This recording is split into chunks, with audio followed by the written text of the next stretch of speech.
Good afternoon. Welcome, everyone. I'm Dan Garodnick, Chair of the City Planning Commission and Director of the Department of City Planning.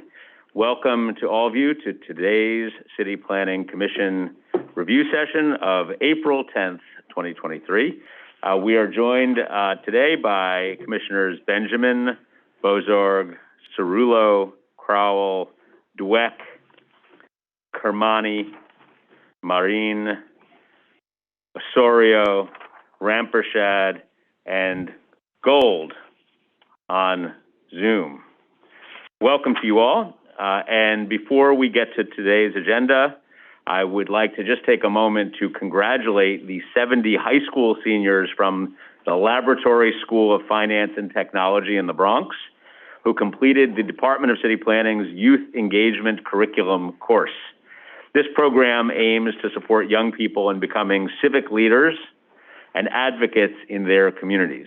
Their final projects, which focused on finding solutions to their chosen topics of affordable housing, transportation, and resiliency and sustainability, showcased their creativity and passion in tackling some of the neighborhood's toughest challenges.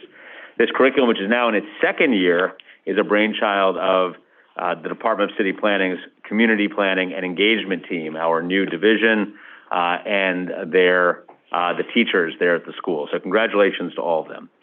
Speaking of community engagement, I want to thank everyone who has already attended one of our in-person or remote open houses on the Cross Bronx Expressway that took place over the past couple of weeks. These meetings are just the start of this opportunity to craft a new vision for this corridor, one that leads to a cleaner, healthier borough. If you missed the previous sessions, there is another remote open house happening tonight at 6 p.m. You can register at nyc.gov/engage.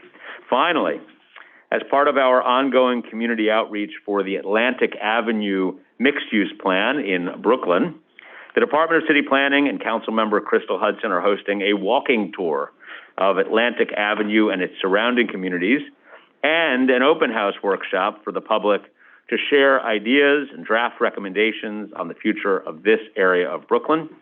It takes place on Sunday, April 16 from 2 to 5:30 p.m. at Fort Greene Council's Grace Agard Older Adult Center at 966 Fulton Street, Brooklyn. We hope you'll join us. Turning to today's agenda, we are beginning public review on the Department of City Planning's South Richmond Zoning Relief Initiative. Today's rules for the Special South Richmond Development District in Staten Island force homeowners to navigate a labyrinth of pricey, time-consuming regulations to install a pool or remove a tree on their property, for example. But larger sites with sensitive natural features don't always get the same scrutiny. This imbalance needs correcting, and that is what this plan intends to do.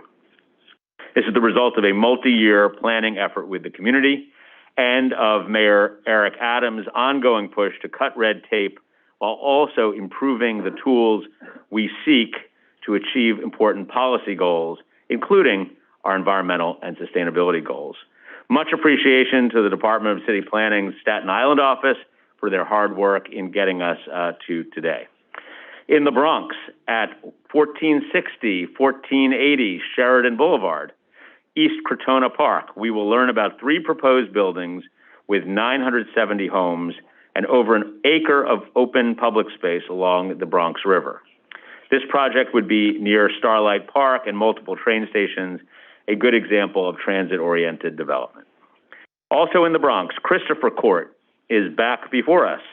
The modification for this Melrose site would allow for the creation of nearly 200 income-restricted homes, with around 30% of them reserved as a supportive housing. We'll hear about the community board's recommendation on this matter today. We will also have a follow-up conversation on a recent public hearing for 180 East 125th Street, a new supermarket in East Harlem that is part of the Department of City Planning's Fresh program, which brings healthy food options to underserved communities throughout the 5 boroughs. There's been previous discussion at the Commission on this application. We will revisit and answer questions that were raised previously before proceeding with the application. Before we get to all these items, though, we are starting with a special presentation today. In 2 weeks, we intend to refer out the City of Yes for Carbon Neutrality Zoning Text Amendment, which, as you all know, will modernize New York City's zoning resolution to make it easier for New Yorkers to achieve our ambitious climate goals. To better understand the need for the zoning changes that we are proposing, we will be welcoming Dr. Christian Branian and Joel Towers, the co-chairs of the New York Panel on Climate Change, known as the NPCC, to present to us today on the state of the climate crisis and the implications for New York City. I'm going to first turn, however, to Michael Morella, who is the department's Director of Climate and Sustainability Planning, to speak briefly about how the work of the NPCC has informed the work of the department, and also to provide introductions. He will introduce our guests. So, Michael, welcome. Good to see you. Thank you for being here. Thank you, Chair Gorodnick and commissioners, and thank you for the opportunity to speak with you today. In just a moment, I'll introduce our speakers, but first I want to talk about the work of the New York Panel on Climate Change and how it's directly informed the work of the agency. For over a decade, the NPCC has worked to provide the city with detailed climate projections so that we can better understand the implications of climate change on the city and how to use those projections to inform our work. The NPCC was first convened at the behest of Mayor Bloomberg in 2008 and is now working on their fourth report. At the Department of City Planning, these reports have informed our approach to coastal planning broadly and directly influenced several zoning and planning efforts. These include requiring climate change planning utilizing the NPCC sea level rise projections as an explicit policy in our waterfront revitalization program. Those revisions to the program were first passed by the City Planning Commission a decade ago in 2013. Another example is our work on zoning for coastal flood resiliency approved in 2021, which improves homeowners and business owners' ability to withstand and recover from future storms and other disaster events by making certain that zoning does not get in the way of making informed decisions recognizing the effects of climate change. This zoning text amendment was directly reflects the knowledge of sea level rise and coastal storms based on the work of the NPCC. Another example was the establishment of our special coastal risk districts. The special coastal risk districts were first created in 2017 to address coastal areas that are currently at exceptional risk of flooding and may face greater risk in the future. These special districts place limits on new development in the most highly vulnerable areas. These districts were mapped using the NPCC sea level rise projections as one of the layers to inform decision making. And finally, the flood hazard mapper, which presents future flood risk using the New York City Panel on Climate Change projections in a format that's easily understood by the general public. The city's flood hazard mapper was displayed at a congressional hearing as the type of map that FEMA should be preparing nationwide to inform the public of the risks that their communities face in the future. And the NPCC's work has greatly influenced the work of our partnering agencies, including the climate resiliency design guidelines used in the design of capital projects across agencies, specifically referencing the NPCC projections. And while much of this work that I have described focuses on preparing for the climate threats we face, we recognize that we must also curb our contributions to greenhouse gases that cause climate change. If we stand any chance at avoiding what would be truly a catastrophic future, we must recognize the NPCC projections as a wake-up call, and that we are doing.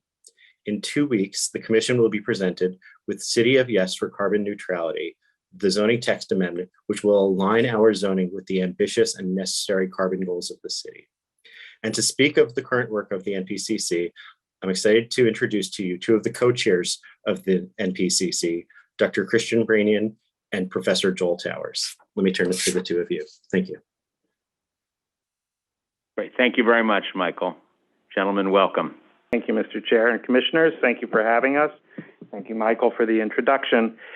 I'm Joel Towers and my colleague, Dr. Christian Branian, and we will try to be brief because there's a lot to discuss here, but just as an introduction, I wanted to position my own contribution to this work in the larger context of NPCC for a panel that I agreed to join in and to co-chair in 2019, along with Dr. Branian, Dr. Balk, and Dr. Lychenko.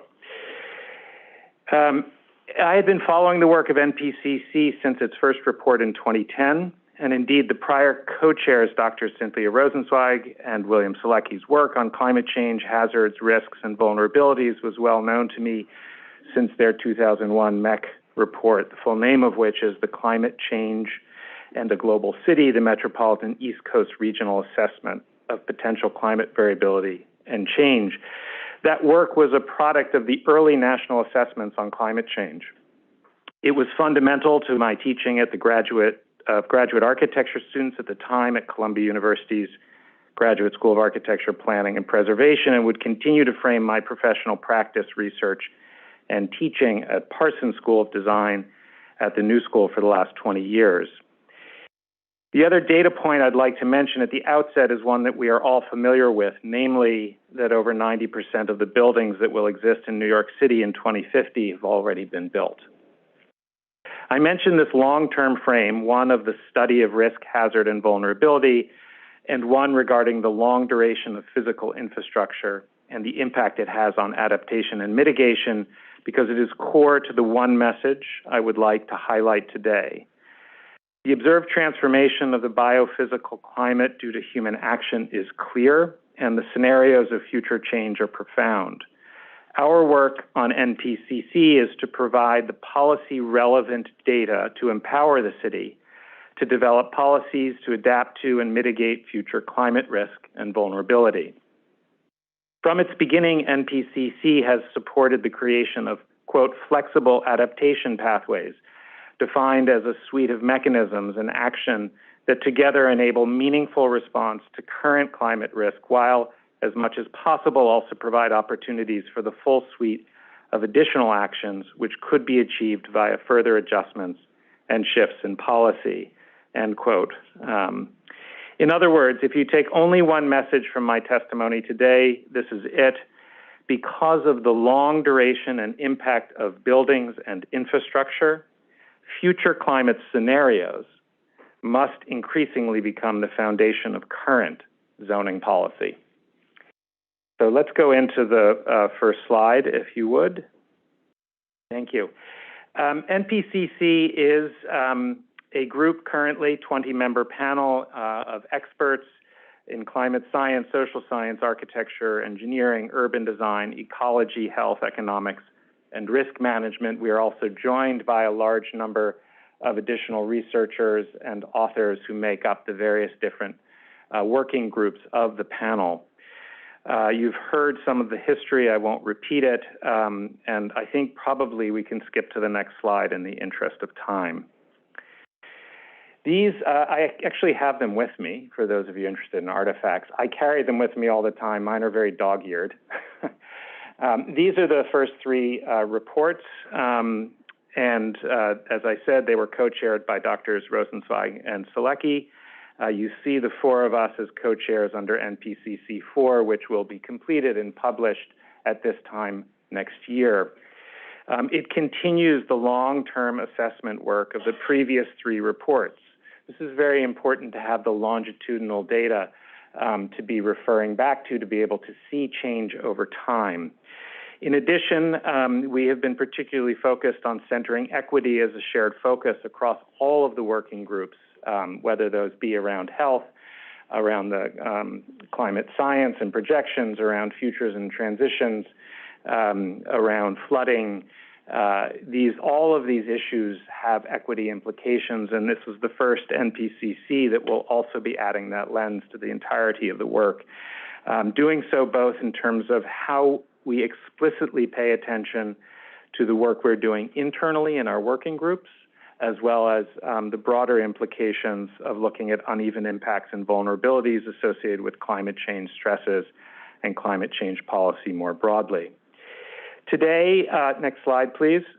We are going to focus, however, on the climate risk information that we have completed in 2022, It was peer-reviewed and reviewed by the ICAT in December, and it's currently being prepared for publication by the New York Academy of Science.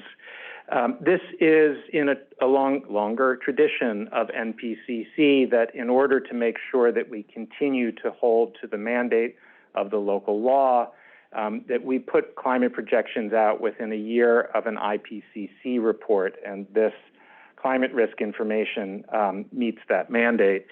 I'm very pleased to ask my colleague, Dr. Branian, to walk us through both some of the background of that report and the data that it will present on future projections and climate scenarios and the science behind that work. So, Christian, I hand it to you. Next slide, please. Okay. Thank you for having me, commissioners, here. I want to start with some level setting, recognizing that some of you have probably lots of experience discussing climate change and some may have less. So let's start with some level setting. Weather really describes what we experience on a given day or a given month or a given year. You can have a hot day or a hot year or even a wet year. And that's weather. That doesn't describe climate.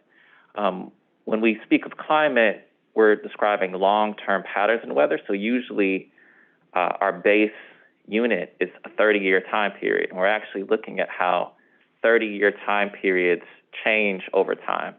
We're looking at the statistics, the mean, the variability of 30-year time periods.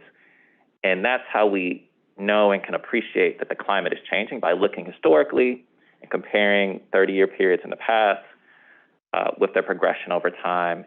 And so that's kind of at a high level how we distinguish weather from climate. You really, when you're not describing decades of weather, you're not describing climate. Okay, next slide.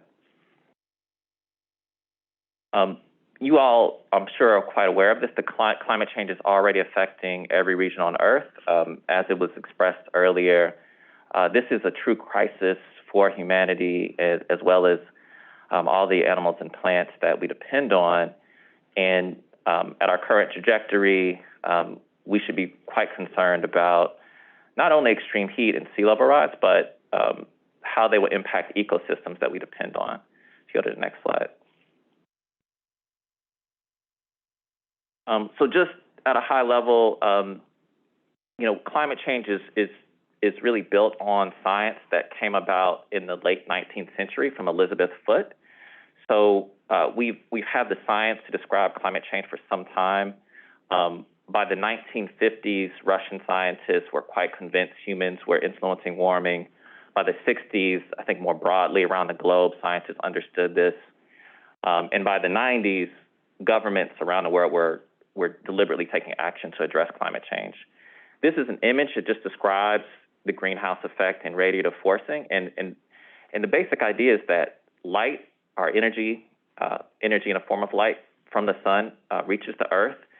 Some of it passes through the atmosphere, some is reflected, but the energy that passes through the atmosphere reaches the Earth and warms the Earth. And this is why we're able to live on Earth. If without the greenhouse effect and without our atmosphere, it'd be too cool to live on Earth. And because we've altered the atmosphere and added more greenhouse gas emissions to the atmosphere actually retains more heat than it would normally retain, and thus we have global warming. And so radiative forcing, this term that I want to introduce to you, is really about the difference, the change we've made to that balance of energy coming in and energy going out. And so I'll refer to this phrase radiative forcing a little bit later, but this is at a high level what we're talking about. We're talking about more energy, more light from the sun that manifests itself as heat being trapped in our atmosphere than historically has been the case. Next slide. So because of these greenhouse gas emissions that humans have introduced, we've actually noticed that the Earth's temperature, when we look at the Earth as a whole, has increased. We were able to first detect this in the earliest 20th century. even though a lot of the greenhouse gas emissions that caused this increase in temperature occurred well before the early 19th century. We typically use 1850 to 1900 as a baseline period because we weren't detecting global warming before the early 1900s. And so we use that period to kind of understand what climate was like before we were influencing climate as humans through greenhouse gas emissions. And when we use that baseline period of 1850 to 1900, we know that the Earth has warmed over 1 degree Celsius since then. And so this is how we describe global warming to date. Next slide. When you look at New York specifically, and you go back from 1900 and derive a trend to 2020, we've observed about 0.3 degrees Fahrenheit of warming each decade. And if you look at roughly all the time since 1900, there's been over 3 degrees Fahrenheit of warming locally in New York City when you think about annual temperature. We've also observed increase in precipitation about 0.7 inches per decade, with over an 8-inch increase in precipitation since 1900. And what's notable is that we see an increasing trend. So basically the climate is changing faster locally. We see an increasing trend in warming since the 60s. We also see an increasing trend in terms of increased precipitation since then as well. Next slide. These figures show results from the interim report that MPCC has prepared, and this is showing you historical climate conditions for New York City. Just if I point you to the figures on the right, this is showing the upper right figure is showing you the increase in annual temperature, so it's showing you that trend. This figure is actually extends a little further than the last slide, extends to 2021. And there's 2 trends reflected. One is from 1900 to 2021, one is from 1942 to 2021. And so you can kind of see an increase, a faster rate of warming for that 1942 to 2021 period. On the bottom, we're seeing days above 90 degrees Fahrenheit. We see an increasing trend of days above 90 degrees Fahrenheit, but a varying trend that where there's a difference between Central Park and LaGuardia Airport. And so just want to kind of point out historically we're observing this increasing trend, and these are what the trends look like locally. Next slide. This is showing you percentage of days above 90 degrees Fahrenheit in the summer. And now we're comparing 1960 to 2010 to 2011 to 2021. So we're actually comparing 1964 with the most recent decadal period. And so we can even see an increased rate of days above 90 degrees Fahrenheit when we just isolate 2011 to 2021, a very recent period, with 1960 to 2021. So this is kind of further evidence that warming is accelerating. It's happening faster than it was before. Just more evidence that we need to prepare for longer heat waves, more extreme heat events, longer duration heat waves. And this data is at Central Park, coming from Central Park, JFK, and LaGuardia. Go to the next slide. This is showing you a slightly different take on warming. It's the percent of days where the minimum temperature is above 73 degrees Fahrenheit. The reason why it's important to think about minimum temperature is because during a heat wave, part of the reason why people die and they're hospitalized is because their bodies are not able to cool at night. And so when you have hot days that are consecutive, where you have high maximum temperatures, and you have nights in between those days where the minimum temperature doesn't drop below 73 degrees Fahrenheit, you're more likely to have folks be hospitalized and be in situations where they're not able to cool their bodies. Often we're thinking about vulnerable populations like elderly folks and low-income folks, as well as marginalized communities. And so just want to point out that in addition to us seeing this accelerating trend around maximum temperatures during the day, the minimum temperatures that folks experience in the summer are also going up. Next slide. And this slide points out that there's actually less cold days than there were before. There's a decreasing trend around the number of days below 32 degrees Fahrenheit. This is consistent what we might expect in a city that experiences the urban heat island effect, in a city experiencing the warming that New York City is experiencing. So I want to point this out that in addition to seeing more hot days, we're actually seeing less days with freezing temperatures as well. Next slide.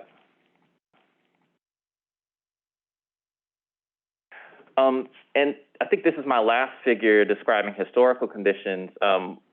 With the increased rainfall that has already happened and that we project to happen, there'll be more days of cloudbursts, more days of heavy rainfall. This is actually showing accumulated rainfall at Central Park, LaGuardia, and JFK when the remnants of Hurricane Ida came to New York in September 2021. We typically will think of a heavy rainfall event as a 24-hour period. We had over 2 inches of rain. It's really extreme rainfall if you have over 4 inches of rain. And here, this entire map has over 2 inches of rain. Most of New York, that's represented here, over 4 inches of rain. Some areas, really several inches of rain in a 24-hour period. This caused the widespread flooding that was experienced. And so we'll talk more about this, but with climate change, we should expect more heavy rainfall events that are similar to Ida. Next slide. So I showed you earlier a plot showing how global temperatures have increased over time, and this is a similar plot with the same baseline period of 1850 to 1900. And so what the scale is telling you is how much warmer is the 1900 to 2000 period in comparison to 1850 to 1900. So when it's less than 0, it means that period of time was cooler than 1850 to 1900. When it's positive or greater to 0, then you know it's warmer than the 1850 to 1900 period. And I just want to point out here is that when we use global climate models, these models that help us understand future climate, if we don't include greenhouse gas emissions, we will not be able to capture that black line that shows observations. So these global climate models are actually calibrated to historical conditions, and they help us understand what the future is like when we introduce possible future scenarios or possible futures where there's increased greenhouse gas emissions. So just want to give you a sense for how global climate models work. Next slide. Global climate models are, in fact, global. They cover the entire Earth, and the way you can think about this is imagine that there's a grid covering the entire Earth that extends vertically towards the atmosphere, but also covers all of land and ocean. And the models are allowing exchanges of gases and water and energy all over the Earth in a consistent system.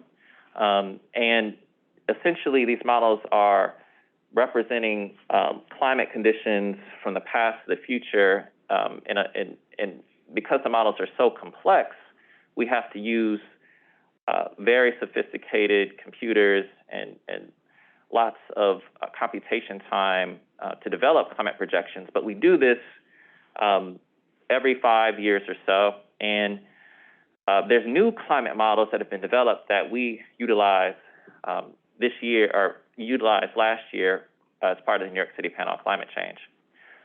These models are driven by emission scenarios. So scientists try to use their best guess of what future emissions may look like. It's impossible to know for certainty what future emissions might look like.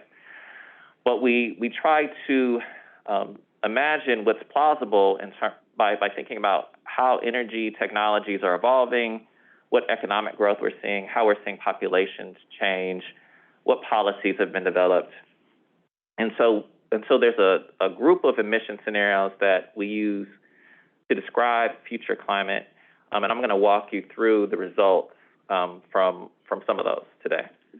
One thing to note is that climate change will continue if we stopped all greenhouse gas emissions today. So as you look at these projections, what I'd like for you to hold in your mind is that while the timing of sea level rise for a certain level of sea level rise is uncertain, we do expect that sea level rise will continue for centuries. So it's not really a question of will we reach 30 inches of sea level rise, for example. It's when will we reach 30 inches of sea level rise.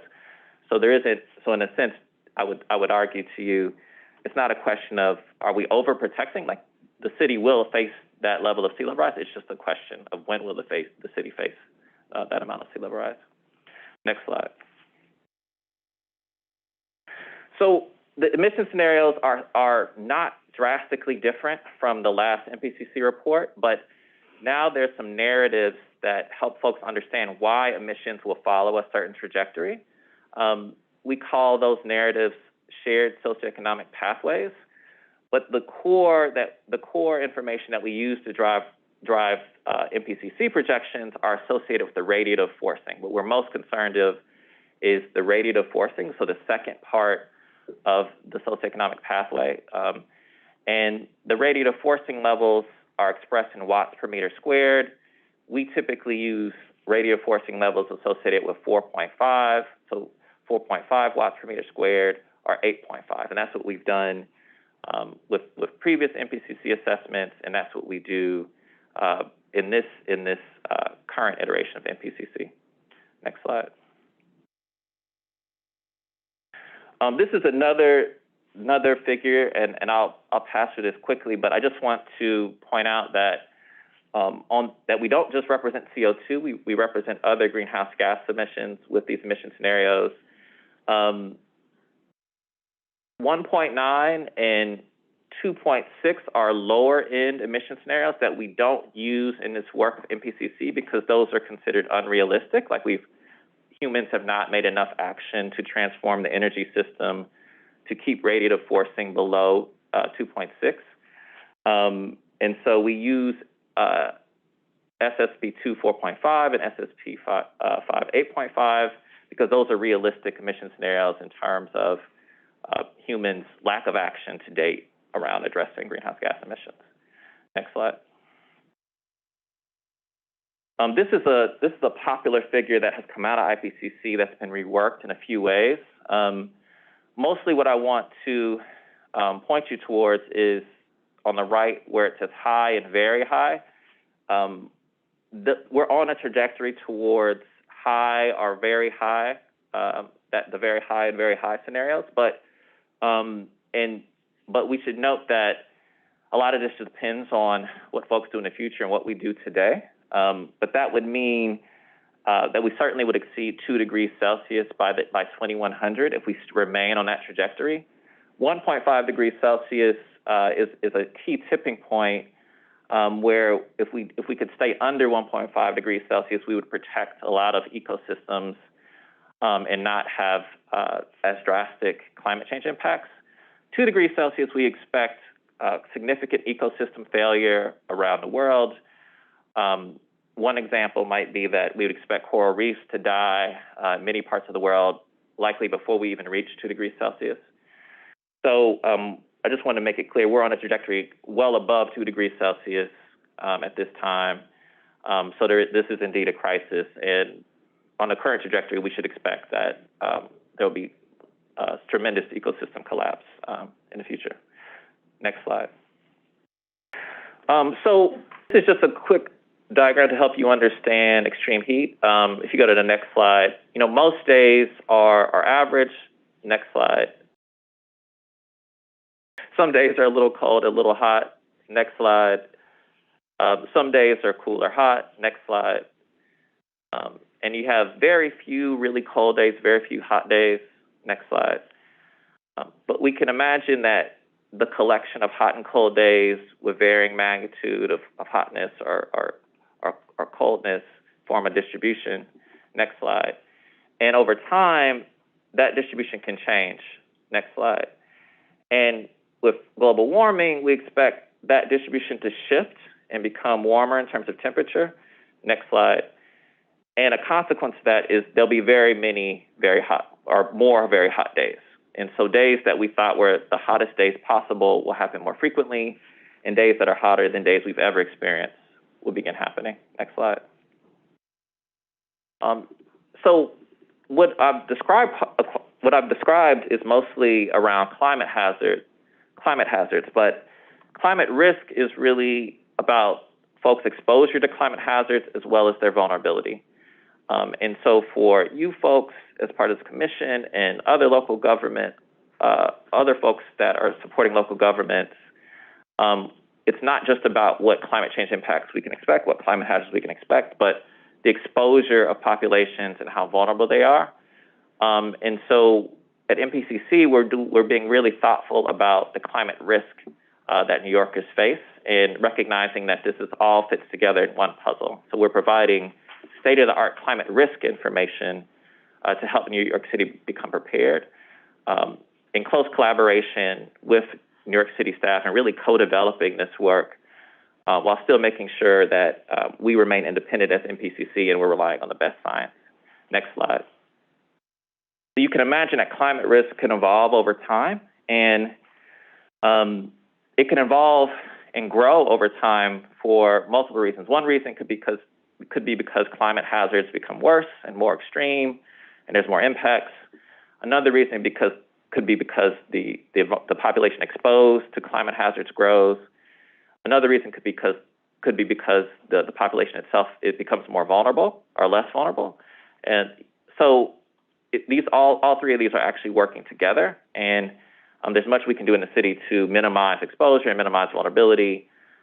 Reducing greenhouse gas emissions is a way to mitigate the hazard itself. Next slide. So the methods for our climate projections are similar to the methods used in previous MPCC work, but I want to kind of lay them out here. We're using 35 global climate models. So really a very robust number of global climate models. There weren't always this many models available. We're using these to assess annual changes, and we use monthly data for that because the outputs are at the annual scale. Monthly data suffices.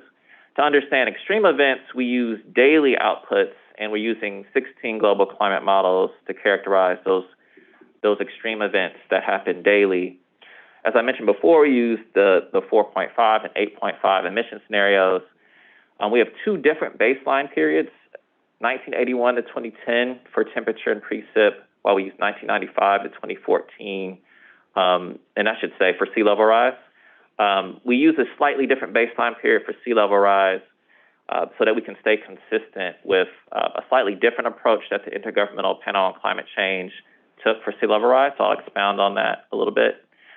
And another new addition is that we don't just present the projections for a few decadal periods. We're actually presenting them for several decadal periods, 2030s, 2040s, 2050s, and so forth. Whereas previously we might only present these results for the 2050s, 2080s, 2100, perhaps the 2030s. So we're presenting more time slices of information, hoping that that's helpful for the city. Next slide. So, we are actually also projecting seasonal changes as well as these annual and monthly changes. And the presentation around temperature and precip uses an approach called the delta method, which is the same approach we've used previously, where we essentially look at the change between historical conditions and future conditions, and then we apply that temperature change and then for precipitation, we actually increase. We imagine that precipitation is increased by a certain percentage. So some nuance around how we address temperature versus precip. Next slide. So these are what we project in terms of changes to annual temperature and precip in comparison to that baseline period of 1981 to 2010. And so for the 2050s, in the middle, you can see the 25th percentile to the 75th percentile. So for planning purposes, 4 degrees to 6 degrees Fahrenheit is the range that we offer as the likely range for change in annual temperature compared to that baseline period. 4 to 6 degrees Fahrenheit for 2050s. And then that increases as we approach 2100 to 6.1 degrees Fahrenheit to 10.7 degrees Fahrenheit increase in annual temperature compared to that baseline period. Precip, we use a percentage as opposed to just a raw number. So a 4 to 11% increase in precip for 2050s versus a 5 to 21% increase in precip by 2100 when you compare the 2050s to 2100. Next slide. This may be a little bit hard to see, but I'm just kind of showing you the difference between these results and the most similar results that MPCC has put out in the past, which was from 2015. Broadly speaking, the projections are similar, but for the 2050s time slice, that range, that 25th to 75th percentile is a little bit different. So in 2015, for annual temperature, we expected 4.1 degrees Fahrenheit of warming to 5.7 degrees Fahrenheit. We're a little bit less here. So in yellow, we're just showing the difference in that range. So instead of 4.1 degrees Fahrenheit, 4 degrees Fahrenheit is that lower end of the range. And basically, instead of 5.7 degrees Fahrenheit as the upper end of the range, we're 6 degrees Fahrenheit is the upper end of that 2050s range. So this is just kind of showing you at a high level, the projections are quite similar, which is a good sign in that it shows that the global climate modeling community has some consensus, and we have a good understanding of how how climate may unfold. Next slide. For extreme precipitation and extreme temperature, we use a slightly different approach that requires more computational effort. We actually are looking at the extremes historically and the extremes represented in the model historically versus the extremes represented in the model in the future. And we do some bias correction to make sure we don't overinflate the extremes we might expect that are coming out of the model. We try to correct the bias and really make sure that we're representing extremes as well as we can with the data and the modeling we have. And so the quantile mapping approach is widely used. It's well understood, and this helps us come up with better projections of extreme temperature and extreme precip. Next slide. This may be a little bit harder for you to see as you sit here, but I'll give you some kind of high-level takeaways. For the 2050s, we're expecting 38 to 62 days over 90 degrees Fahrenheit. And we're also expecting 15 to 17 days with over 1 inch of precip.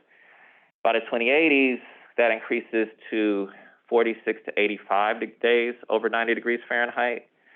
And not much change really between the 2050s and 2080s in terms of extreme precip.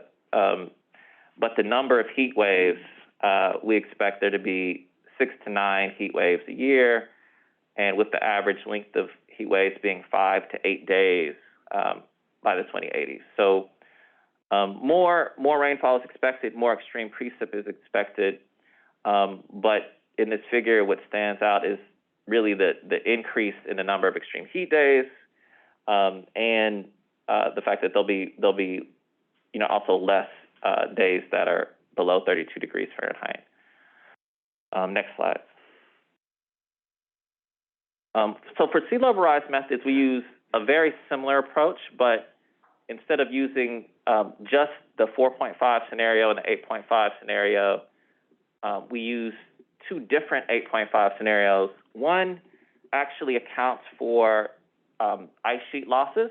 To date, sea level rise is mostly actually dominated by glacier-related sea level rise as well as ice sheet-related sea level rise. Most sea level rise now is due to glaciers and ice sheets. We don't have a great understanding of how ice sheets will contribute to sea level rise in the future, but there is the possibility of a high consequence relatively low probability event that we pointed out in previous MPCC assessments, but there was really no way for us to explicitly account for that high consequence, low probability event before.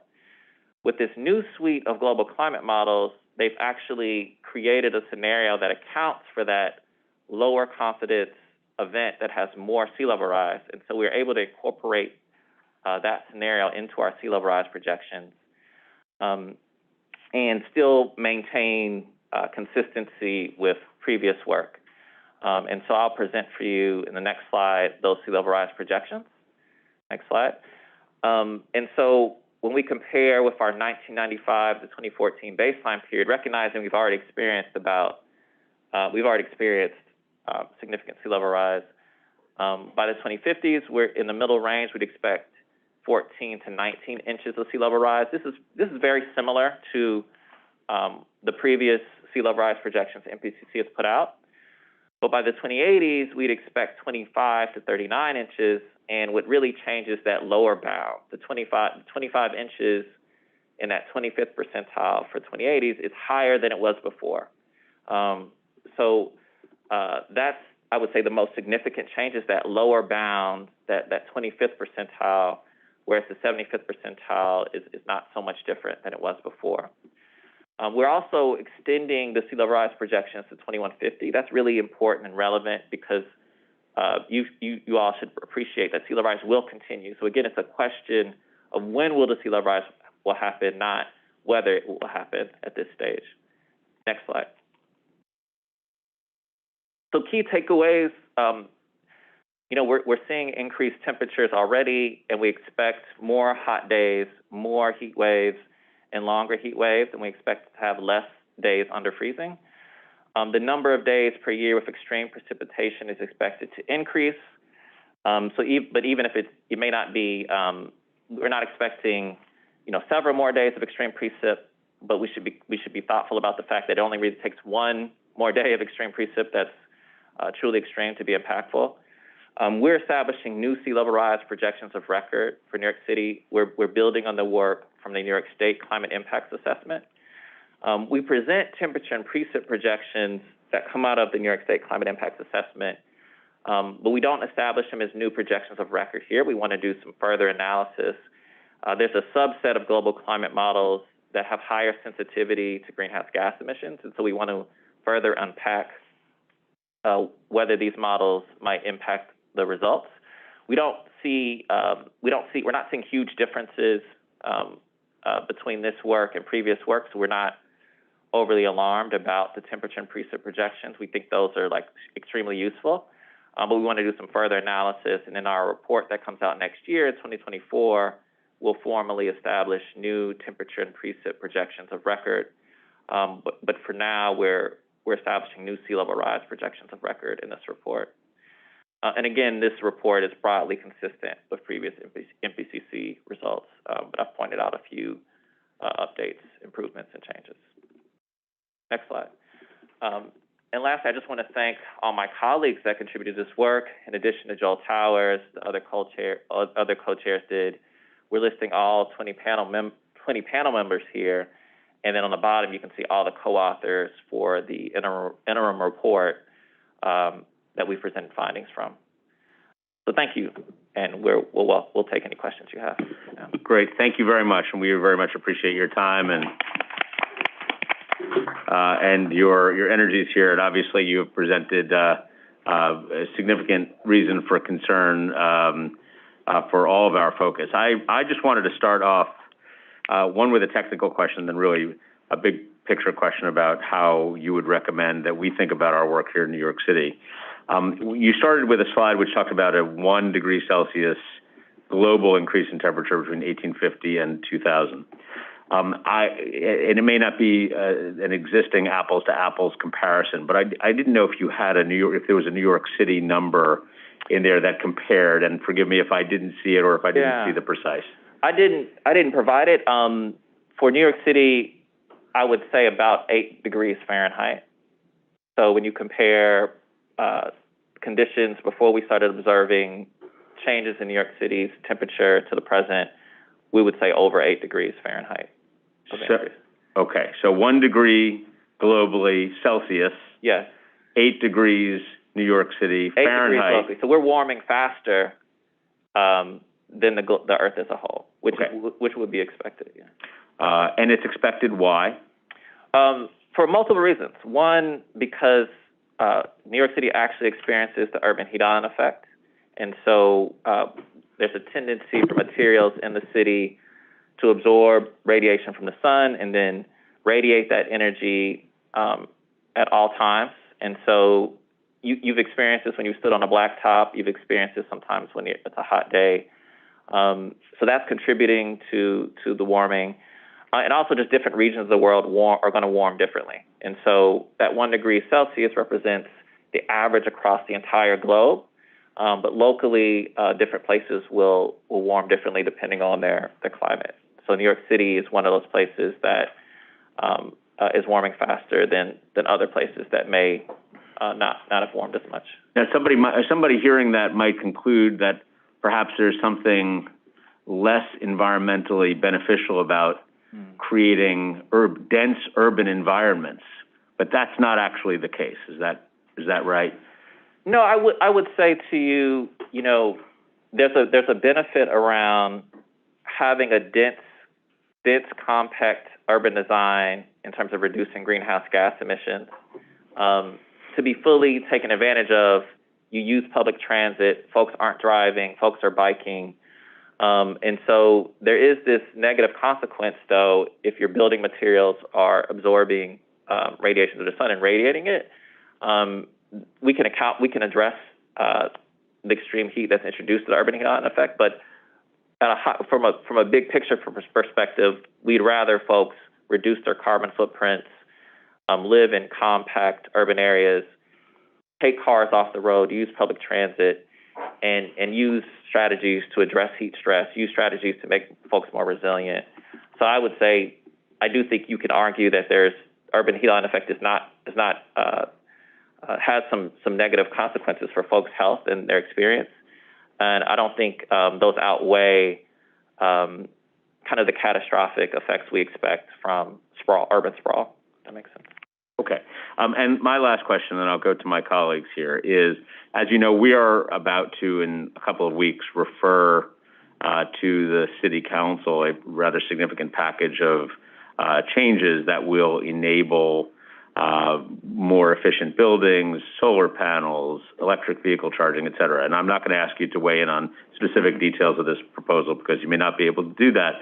But I do want to ask you more generally as to what you would recommend or how you would recommend that this commission, policymakers in New York City, the City Council, et cetera, think about these changes and the need to make them at this moment in time to have a more sustainable future here in the city. Well, I think there's two pieces to this. One, it's so important that New York City aggressively decarbonizes because New York City leads other cities globally. So to the extent that New York City wants to avoid some of the sea level rise I described and some of the other climate change impacts, they really can't do it alone. So New York City can actually help move the needle on climate action by demonstrating what they're doing and communicating that more broadly. Really, though, when you even think at the local scale, as we take combustion-based vehicles off the road, we're improving air quality for our residents. When we introduce green space, we don't just cool the environment. There's this opportunity to improve air quality and sequester carbon and improve people's quality of life. So there's co-benefits to all these actions we use to address climate change. So I would say this is absolutely critical in terms of protecting vulnerable and marginalized populations, but it also just improves folks' quality of life more broadly and will impact other cities globally. Yeah. Thank you very much. I think. Stay. Okay. I just wanted to add to the question you asked about doing it now.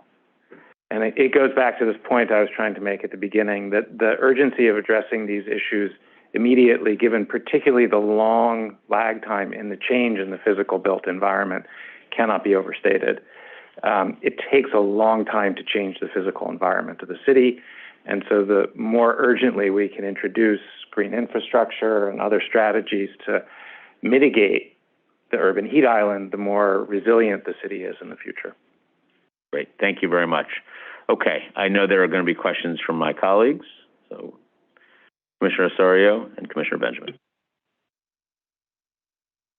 Thank you so much for the presentation, and Chair, thank you so much for inviting this presentation. I think that there couldn't be a more relevant or timely moment to be discussing this.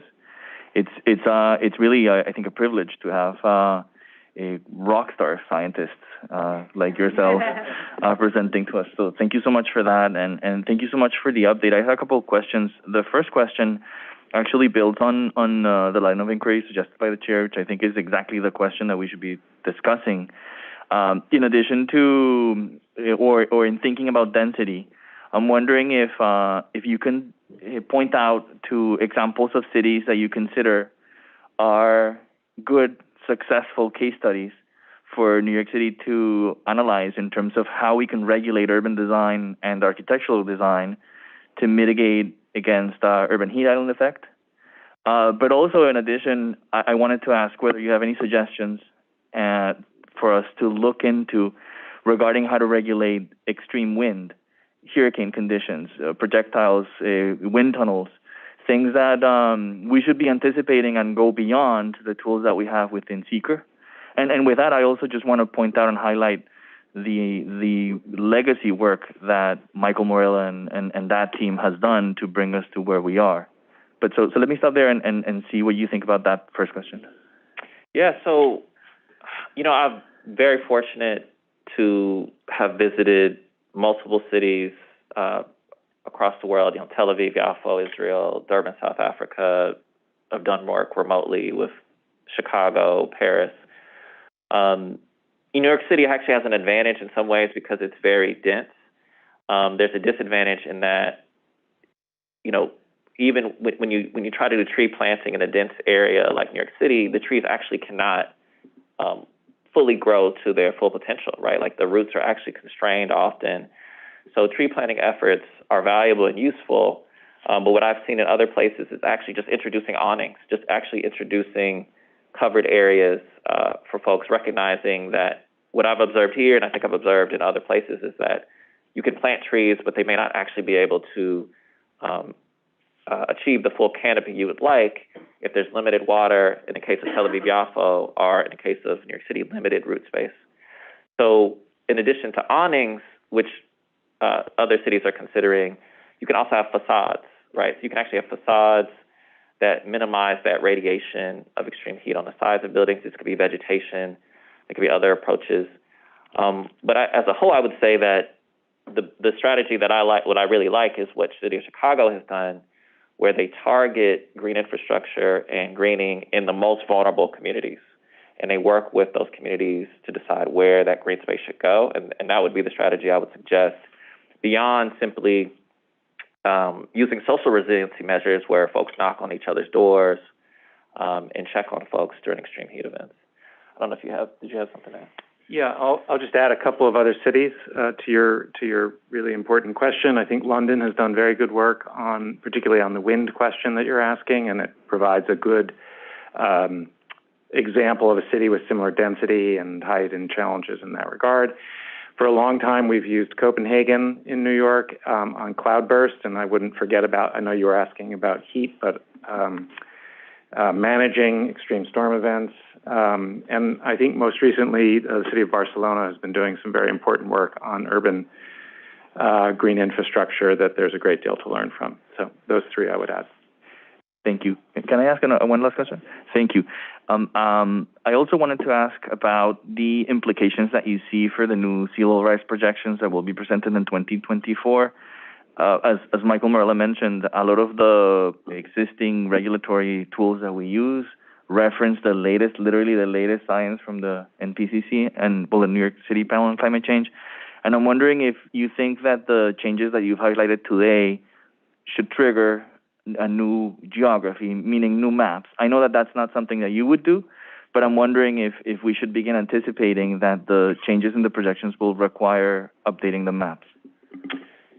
Yeah, I would say that it probably could have been argued that the maps needed to be updated without the new sea level rise projection. So my feeling would be, yeah, that range has shifted up, that bottom end of the range, and so it would be great to reflect that. I would say also that the projections, they'll be available before 2024. So we anticipate this report will come out at the latest by the end of the summer, but we're hoping this interim report will come out even sooner, perhaps early May, something along those lines. So yes, I do think that these new sea level rise projections we released this year should be incorporated in flood mapping. Yeah. Thank you for that. And lastly, it's more of a comment, not a question.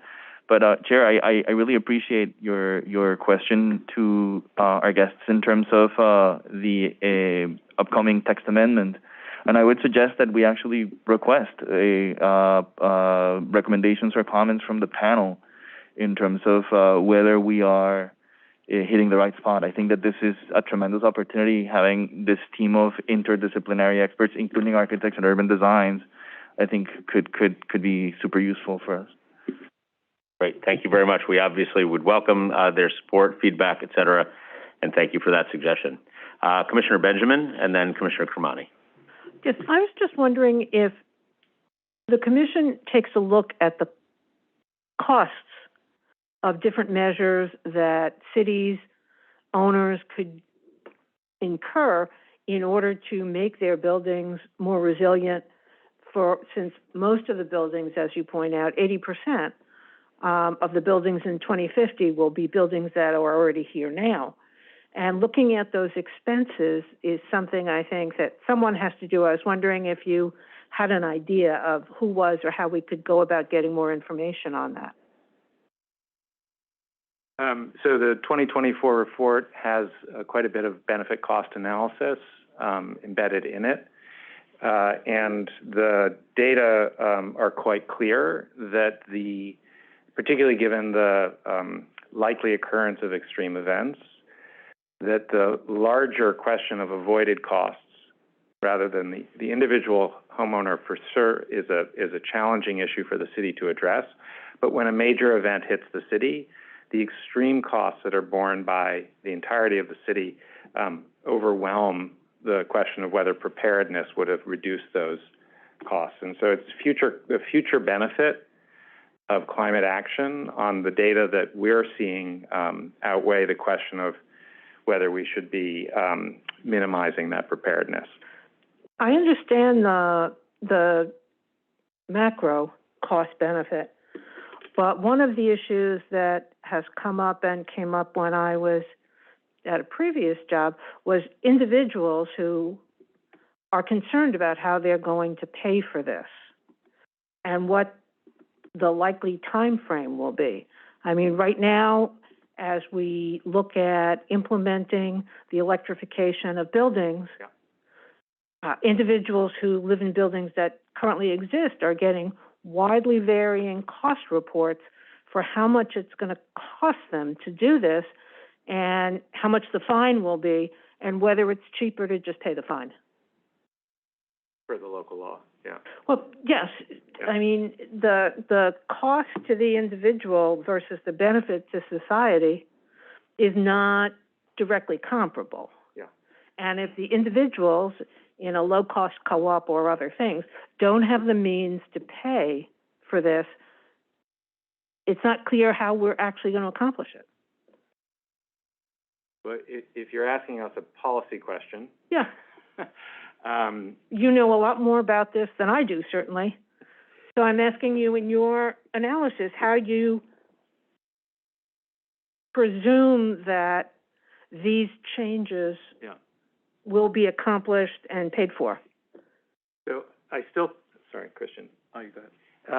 I would still argue that on the energy side question, the payback period, the benefits of optimizing energy efficiency, and whether that's through additional production of solar power or improvement of facade and window systems and so forth, the paybacks on those are quite quick still, and energy prices, as we all know, fluctuate and have been extremely in recent times. And so I think there's reasonable short-term payback on the energy side savings, regardless of the scale of the building. And from a policy perspective, the investment that cities can make in helping to subsidize those activities will significantly benefit neighborhoods or communities or individual owners where they may not have access to the resources to do that.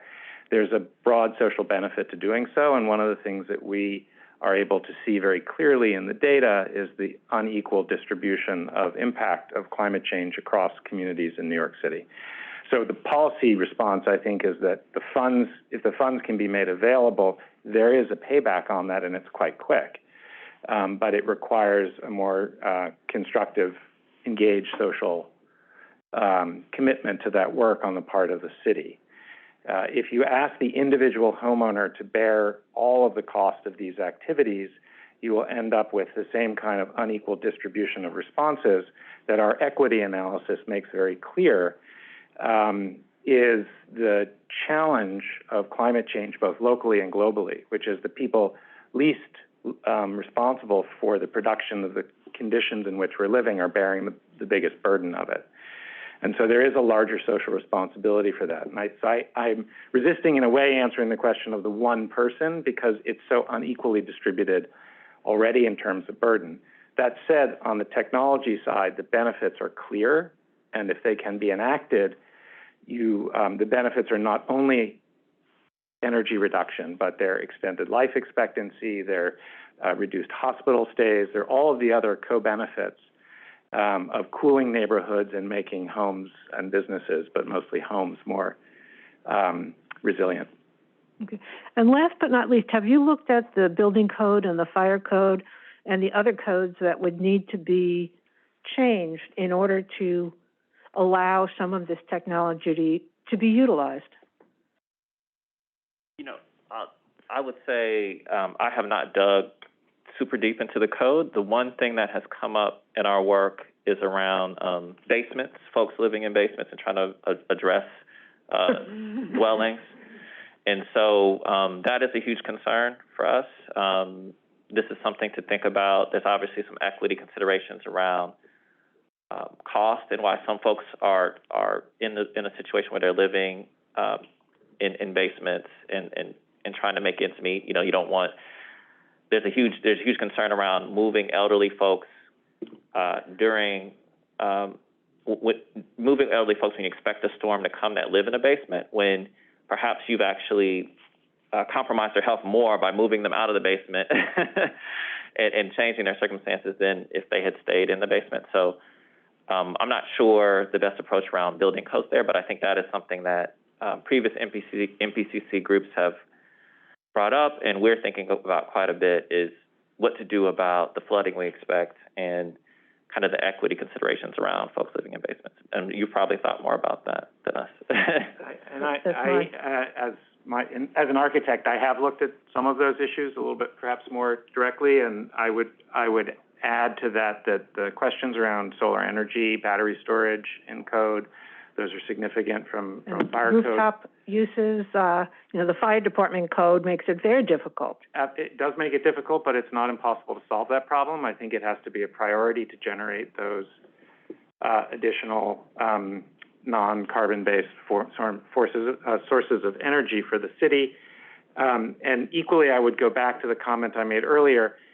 Zoning, like building codes, are very much predicated on the past.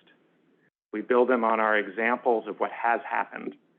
And what we're suggesting to you is that the scenarios that the climate science lays out for us of the future are really what zoning and building need to be responding to going forward. It's a kind of inversion of the way we've historically thought about these questions, and I think we need to be more inclusive of scenario-based planning in both from a zoning perspective and from a building code perspective. Thank you very much. Thank you, Commissioner. We're going to need to wrap pretty soon because we have other agenda items, but I'm going to go to Commissioner Kermani. I'll be quick, I promise. Yeah. Thank you so much for your presentation, and Chair, thank you for providing this for us. Kind of a question kind of building on what you've just talked about, so the relationship between climate risks and environmental racism, and looking at kind of what the biggest barriers for government might be to address this, and if you have thoughts on that, I would love to hear them. And then related to that, in other cities to model for New York City, like Chicago, for example, how important was, if you know, or is, kind of civic will, pushing political will to create those policy changes or look at zoning, planning in the way that you've described? Yeah, I think that wherever I've been in the world, there's a resistance to prioritize marginalized communities and vulnerable communities, right? When I was in Tel Aviv-Yafo, there are immigrants from East Africa that are disproportionately affected by climate risk, and the tendency is to leave them out of the conversation. There's a similar tendency in cities in the U.S. Probably the only place I've been where you start to see community center was my time in Durban, South Africa, where I go to do a workshop kind of like this, and every conversation started with, "Hey, we have to undo apartheid here in South Africa. We disinvested in some communities, invested in others." So I think it is a political will piece, because you could actually just prioritize where folks are most vulnerable. My feeling in my experience in New York so far is that people are unwilling to prioritize the most vulnerable communities. Wealthier folks with more resources, no matter what the climate risk is, will have better health outcomes. Wealthier folks are always going to have better health outcomes. So from a cost-saving standpoint, it actually makes sense to prioritize the folks that are most likely to be hospitalized, most likely to die. And so that's what I've kind of seen folks use as the argument for prioritizing. I think when you use race, if you have folks who've never talked about racism with their parents, will never talk about racism with their children, then you can't really get that far in a conversation about racism, because they haven't done the work themselves to have a full appreciation for how white supremacy manifests itself, right, in society. So I think you can use cost as a driver around hospitalizations and deaths, because by prioritizing the most vulnerable folks, you can have cost savings, and that's what I think City of Chicago has done, and I hope other cities will do. Yeah. Thank you, Commissioner. We need to wrap. Did you have a question? Because why don't you ask it, and I know Commissioner Osorio has 30 seconds to close, so go ahead. We're going to do it, but let's go quick. Go ahead. Very quickly. You know, when at the opening we talked about the 1 degree Celsius change since 1850. I'm wondering, is there a particular period in this 180 or 70-year window where the changes or the change was more dramatic to get to where we are today? Or was there a sort of an equal, if we look at a timeline where the changes just gradually, was it growing? Yeah. Or is there moments in our history where we saw a bigger jump that might tell us something about how to link what was happening at the time and where we are today? Yeah, the climate, we'll say it's a nonlinear system, or there's a delay in the response. Sure. So we don't really see a detectable uptick until the 1930s. Like literally, the climate's just kind of going up and down and oscillating the way you might normally expect it when you look globally, And then all of a sudden, in the late 30s, you start to see that jump happen. Okay. When I look at the data, and you see fluctuation, you see ups and downs, but when you look at that long-term trend, since the 30s at the global scale, it's quite clear the temperature's going up. What I showed earlier is at the local scale, you actually can start to observe that warming earlier, but like in New York City. But it's difficult to unpack what is due to the urban heat island effect, just the city becoming warmer because of radiation being absorbed by built materials, and what's due to climate change. So I would say at the global scale, in the figure that I showed you, you can see it happen in the late 30s. You kind of see like, oh, we're not going down as low as we normally would. The fluctuation doesn't go down as low. But for New York City, you do see this trend since 1900, and we don't have records very far back, but we can tell from 1900 forward, there's just warming. There's been warming happening since then. Okay. Can I add one, Chair, may I add one very quick comment, which is that the majority of greenhouse gas emissions, however, have occurred in the last 30 years when you look over time. Mm-hmm. So even though these data about the impact are looking at a longer period, globally we continue to produce more greenhouse gases on an annual basis, which is really should be very concerning to all of us. Mm-hmm. And on the mapping question, I think the yes on new maps, but it's also about looking to existing maps that show us the question of equity and environmental racism and its history. There are many, and Commissioner Osorio can speak to some of those because he's produced some of them. It's about seeing and wanting to see the impact, and mapping is a way of seeing. And so I think we do need new maps. Great. Thank you, Commissioner. And to wrap us up, Commissioner Osorio, go ahead. Thank you, Chair.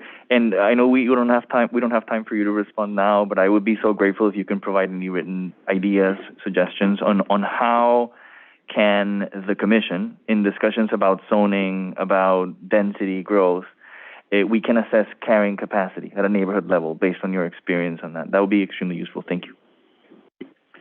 Great. Thank you, Commissioner. Gentlemen, thank you very much for all of your work. We really appreciate your time and your presence here today, and we look forward to future collaborations on all of this. So thank you. Thank you. Thank you for your attention. Thank you.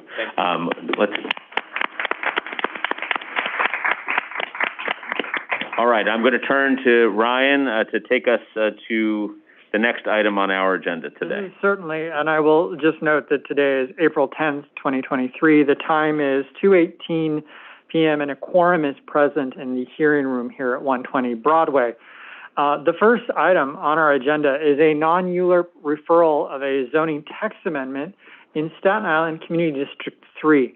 Our presenter is the new Deputy Director of the Staten Island office, George Todorovich. All right, good afternoon, Commissioners. Welcome, George. All right, good afternoon, Commissioners. As Ryan stated, my name is George Todorovich, and I'm the Deputy Director of our Staten Island Borough office.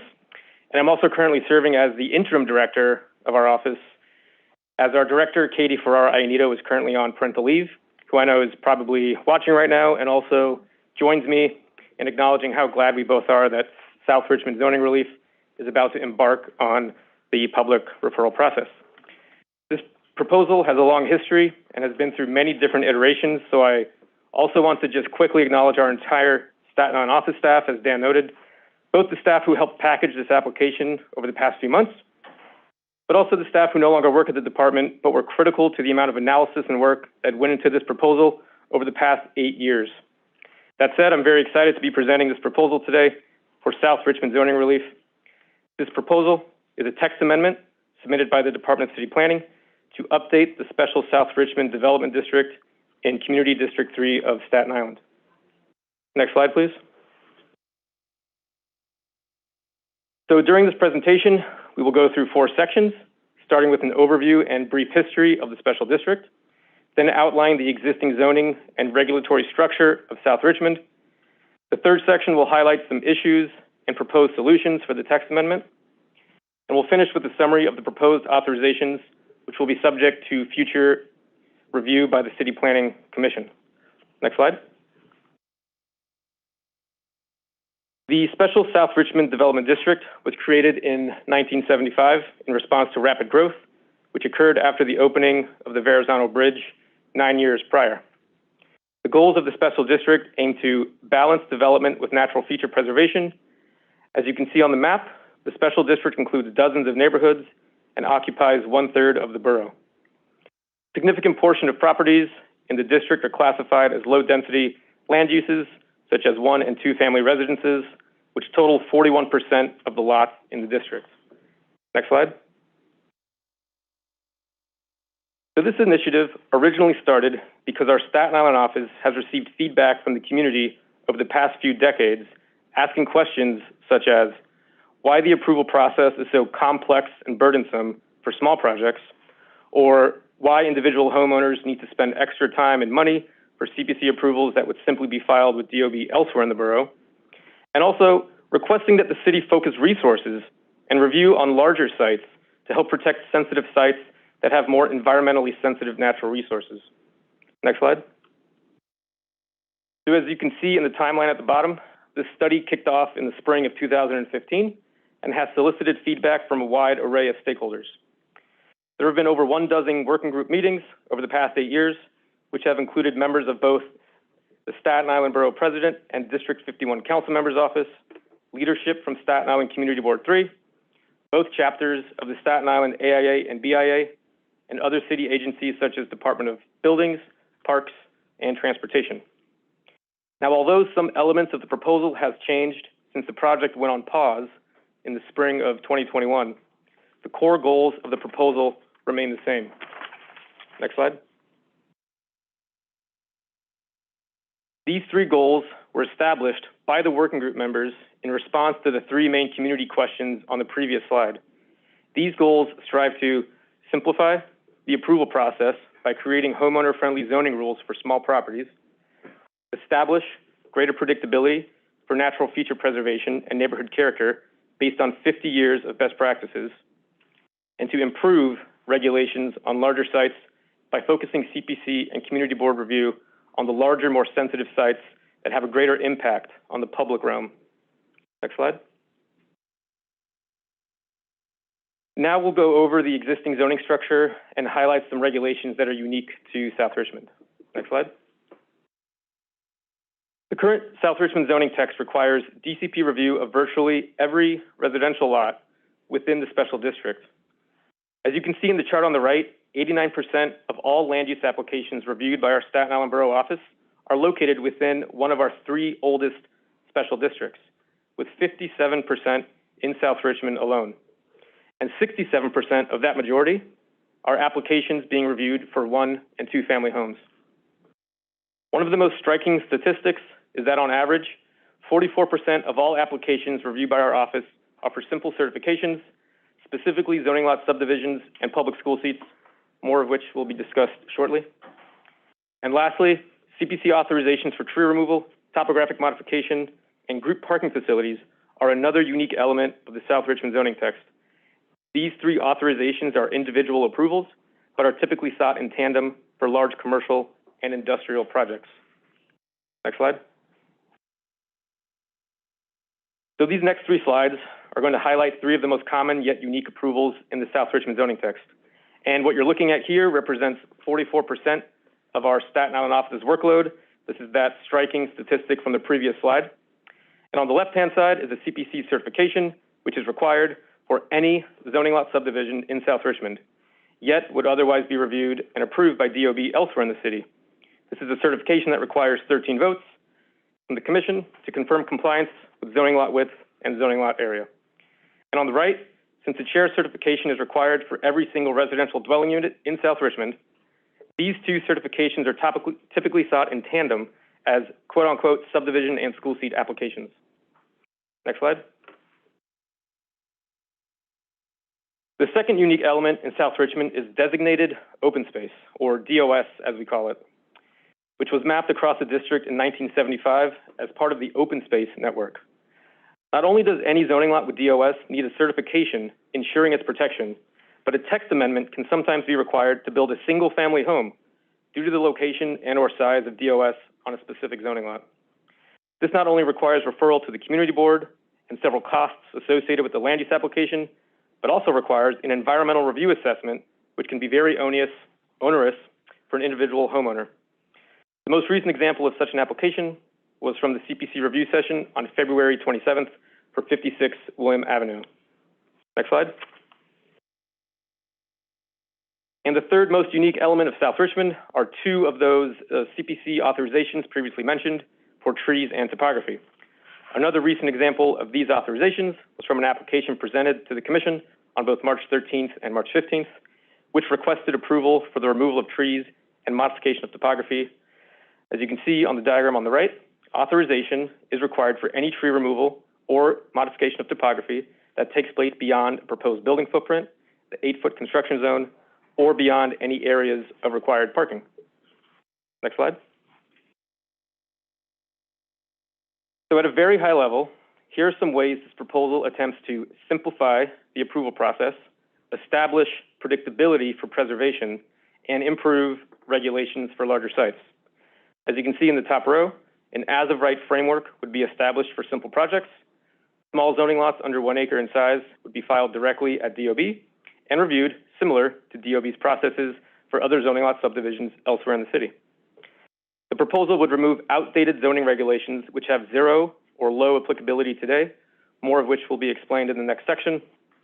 And lastly, tree removal and topographic modification on small sites, also under 1 acre, would be reviewed by DOB, similar to how DOB already enforces tree and topographic regulations in South Richmond today. In the bottom row, discretionary review would be required for most sites equal to or greater than 1 acre in size, and regulations related to the DOS would remain unchanged and continue to be reviewed by DCP. However, the DOS text maps would be updated to improve legibility and acknowledge sites such as 56 William Avenue, shown on the previous slide. Next slide. So now we'll dive into more details about some of the issues and solutions our office has identified and discussed at recent meetings with our working group members. Next slide. So the top 3 common elements from the previous slides were just a few of the several unique elements of the special South Richmond Development District. And we've broken them all down into these 8 buckets to highlight the existing issues and proposed solutions. Next slide. The first set of unique regulations are for areas D, F, and K, as well as Park Streets. And the main issue with these rules are that conditions have changed since 1975 when these areas and Park Streets were initially mapped. A CPC certification is needed for any development within areas D, F, and K. However, as you can see in the thumbnail on the left, almost every parcel in Area D has been acquired by the Parks Department over the past 50 years, and DEC wetlands have also been mapped, introducing new protections and preventing any new development in the area. As you can see in the right 2 thumbnails, the rules in Area F and K no longer apply, as these areas have been fully developed for more than a decade. Park Street rules for curb cut and setbacks were also made redundant with the adoption of lower density growth management zoning text, also known as LDGMA, and landscaping requirements are now in underlying zoning text across the entire city. So the proposed solutions are simply to remove areas D, F, and K and Park Streets from the zoning text. Next slide. The next element are zoning lot subdivisions, which were previously mentioned. The main issue with the existing zoning structure in South Richmond is that nearly all subdivisions reviewed by the CPC are for the creation of 2 or 3 zoning lots, and the approval process is a simple certification which does not provide the CPC or community board an opportunity to preserve neighborhood character or natural features, yet requires a full vote. And on larger sites with sensitive natural features, the commission typically relies on the goals of South Richmond to request preservation of natural features rather than the certification itself. So the proposed solutions would remove the subdivision certification for small lots under 1 acre in size. This text amendment would then strengthen commission and community board review on larger sites equal to or greater than 1 acre to provide meaningful inputs and allow more discretion for the preservation of natural features and overall site design. Next slide. And as mentioned earlier, essentially all subdivision applications are sought in tandem with a school seat certification. And to put it simply, this school seat certification process is a piece of outdated zoning. The school seat certification was created at a time when South Richmond had little public school infrastructure with no capital agency to track the need for capacity. The second bullet point acknowledges that the School Construction Authority has been utilizing a separate methodology to determine school seat capacity for several years now. And the third main issue with the zoning text is that school seat certifications expire after 1 year and require renewal if substantial construction has not been completed, which further delays small projects for 1 or 2 homes. So the proposed solution is to remove the school seat certification from the zoning text and allow the SCA to continue utilizing their capital plan to project school capacity and future need, as they have been doing for years. And as you can see in these thumbnails, the SCA's website states that the new projected public school ratio is developed using census data, housing completions from DOB, and administrative enrollment data from the Department of Education data sets, which weren't available when the text was established. Next slide. The third unique regulation in South Richmond are tree regulations. One of the issues our office has identified with the existing tree regulations is that many homeowners are unaware of today's rules, which makes it difficult to enforce and results in numerous violations and fines. In other words, the rules have become more punitive rather than preventative. The second issue identified is that the tree removal outside of a building footprint or parking area requires a CPC authorization, even for one 6-inch tree in the backyard of a home. There's an imbalance in the rules, which doesn't acknowledge the size or scale of tree preservation or removal. And that said, the third issue identified is that the existing tree credit system doesn't encourage the preservation of larger mature trees. So the proposed rules would remove CPC authorization for tree removal on small sites under 1 acre.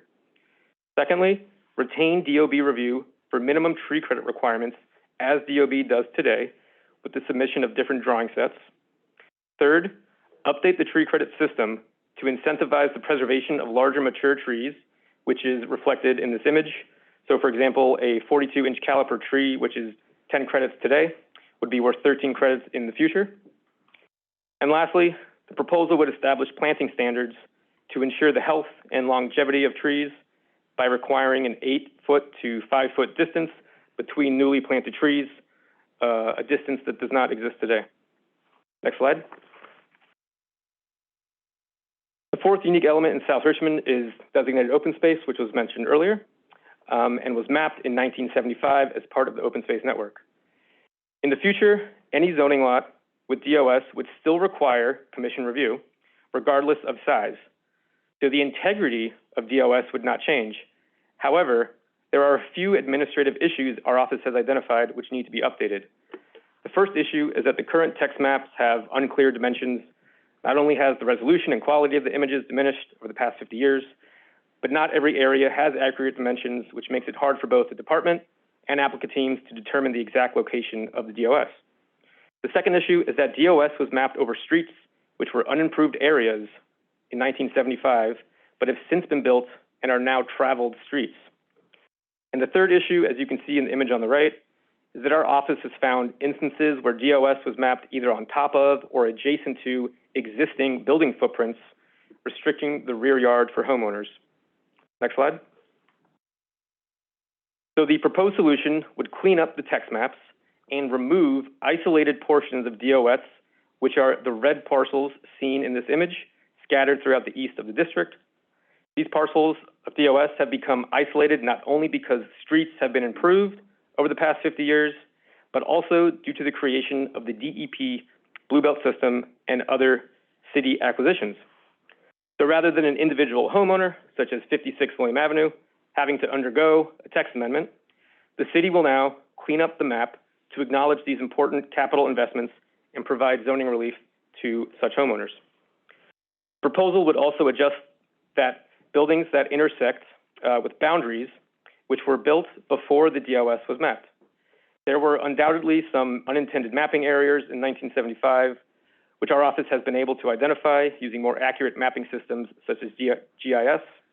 So in total, the proposed South Richmond text amendment would amend the DOS text map to retain 96.4% and remove 3.6%. Next slide. Now, the fifth element out of the 8 main elements is related to wetlands. There are no existing regulations in South Richmond zoning text that directly pertain to wetlands. But one issue is that although the goals of the district aim to avoid the destruction of irreplaceable natural and recreational resources such as lakes, ponds, watercourses, and beaches, the existing CPC authorizations don't achieve this goal and are only focused on trees and topography, as noted earlier in the presentation. So this proposal would create a defined term in the zoning text for a wetland adjacent area to acknowledge DEC wetlands. This would allow the Commission to establish an area of no disturbance for sites equal to or greater than 1 acre, which would include the preservation of areas contiguous to DEC jurisdictional wetlands and still acknowledge other natural features such as trees and topography. And this term, area of no disturbance, is an existing regulatory tool that is used for preservation in Staten Island's other two oldest special districts located north of South Richmond, the Special Hillsides District and Special Natural Area District. Next slide. Arterial streets are a defined element in the South Richmond zoning text with special rules and regulations related to vehicular safety and neighborhood character. However, some issues with the current arterial rules are that curb cut restrictions and building setback requirements have been applied inconsistently due to conflicts in the zoning text.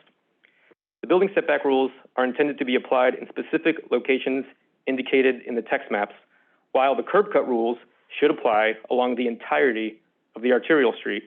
But again, the existing text doesn't make this clear.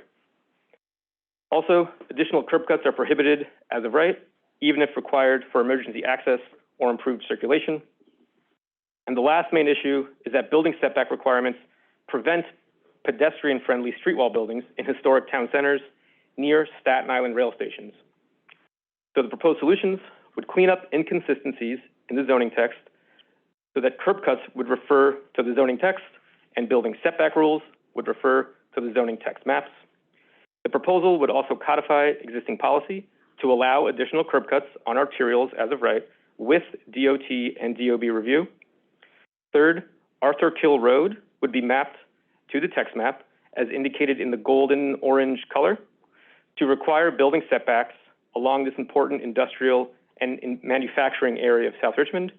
And conversely, the proposal would update the setback map to remove building setback requirements as shown in the red dashed lines to allow street wall buildings in a few historic town centers.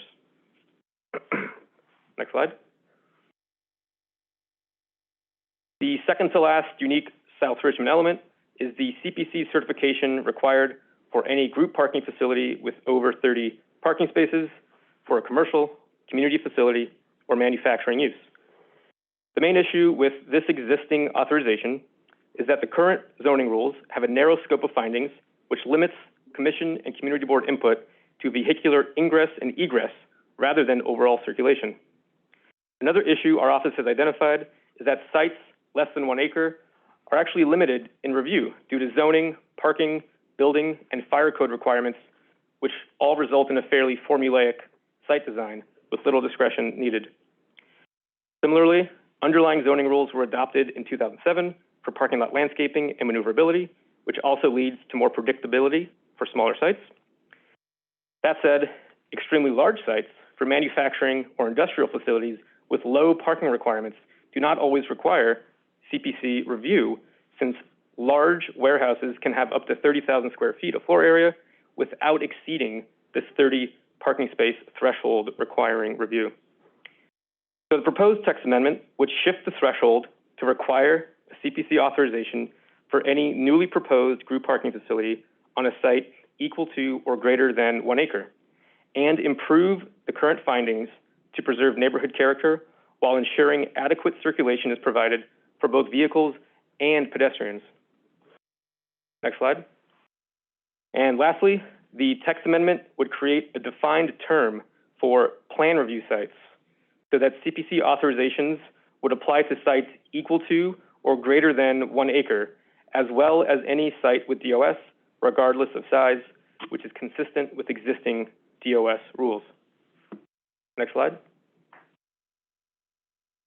Now, this last section of the presentation will further explain this newly defined term of plan review sites and focus on the proposed authorizations, which would be subject to review by the City Planning Commission in the future. Next slide. As noted earlier in the presentation, this chart outlines the basic structure of the proposed zoning text with as-of-right regulations in the top row and discretionary regulations in the bottom row. However, as our office started to think of different scenarios with our working group members this past winter, we realized that there may be other permutations that should be included to provide more nuance to the plan review structure. Next slide. So when we asked ourselves how to structure review for minor projects on plan review sites, we created a path for certification to allow for ministerial review in addition to as-of-right review and discretionary review. So within the as-of-right structure, we realized that there may be instances where minor site alterations on a plan review site could be allowed if located within as-of-right areas. But commission review would still be needed for any site alteration beyond the as-of-right areas if the site has sensitive natural features. Now, if the site is already built or does not have any sensitive natural features, then a certification could be sought. So, for example, the enlargement of an existing building that only requires up to 10 parking spaces would not require an authorization and could seek a certification, as well as any site alteration that, yes, may be beyond an as-of-right area, but is on a site without sensitive natural features and can certify that an authorization is not needed for that site alteration. Next slide. So here are some snapshots of the different scenarios that we discussed with our working group members this past winter. Each stakeholder provided feedback on the levels of discretion that they felt was appropriate for each scenario, based on a spectrum indicating more review versus less review. The department then used this exercise to create a framework which balanced the interests of all the stakeholders to create land use actions for the proposed plan review structure. Next slide. These proposed land use actions resemble the current South Richmond zoning text, but provide more nuance while still emphasizing the goals of the district. Next. So at the lowest level of review, a site alteration for tree removal or topographic modification within an existing building footprint or within the 20-foot construction zone or in an area for required utilities would be allowed as of right. This is similar to today's existing rules, which allow for site alteration within certain as-of-right areas. Next, although a certification would be required for an enlargement of an existing building with no more than 10 additional parking spaces, any site alteration beyond these as-of-right areas, as well as any subdivision of a plan review site, could get a chair certification. And the threshold for any sensitive natural features will be discussed shortly. Next, the highest level of review would be CPC authorization and required for any new development on a plan review site. This includes any new building, even if there is already an existing building on site. Authorization would also be required for any site alteration beyond the as-of-right areas if the site contains sensitive natural features. And an authorization would also be required for any subdivision of a plan review site that also has sensitive natural features. Next slide. So here are those thresholds that would determine whether or not a plan review site has sensitive natural features and would be able to seek a certification versus an authorization. Since any new development, any new building requires an authorization as noted on the previous slide, a certification could be sought for any enlargement of an existing building, site alteration, or zoning lot subdivision on a plan review site that does not have the following. Site that does not have any South Richmond District Plan element, such as DOS or frontage along an arterial street, a site that does not contain a DEC wetland or wetland adjacent area, and a site that also does not exceed the rate of 2 tree credits per 1,000 square feet of lot area, which in essence is a forested site. All of these conditions would need to be met for the certification. Next slide. So of the 9 existing CPC authorizations in the zoning text from 107-61 to 107-69, the proposal would create and or modify 5 of them. The current authorization that allows for modifications of yard, court, and parking regulations only applies to DOS sites, but in the future would be made applicable for plan review sites and sites with DEC wetlands to allow for more natural feature protection. A new authorization would be created for future subdivision of a plan review site that does not meet the certification criteria outlined on the previous slide. The existing authorizations for topography, and tree regulations would be combined into one authorization for the modification of natural feature regulations. The existing authorization for uses and bulk in certain areas would be updated to simply remove applicability for areas D, F, and K, yet retain the authorization for area FH. And the existing authorization for group parking facilities would be shifted from any site with more than 30 parking spaces to any site equal to or greater than 1 acre, and also improve the findings for that authorization to acknowledge pedestrian safety and overall site circulation. Next slide. So an EIS was conducted with DCP acting on behalf of the Commission as lead agency. The notice of completion for this DEIS was issued last Friday on April 7th, 2023. The DEIS identifies potential significant adverse impacts with respect to historic and cultural resources, as well as hazardous materials.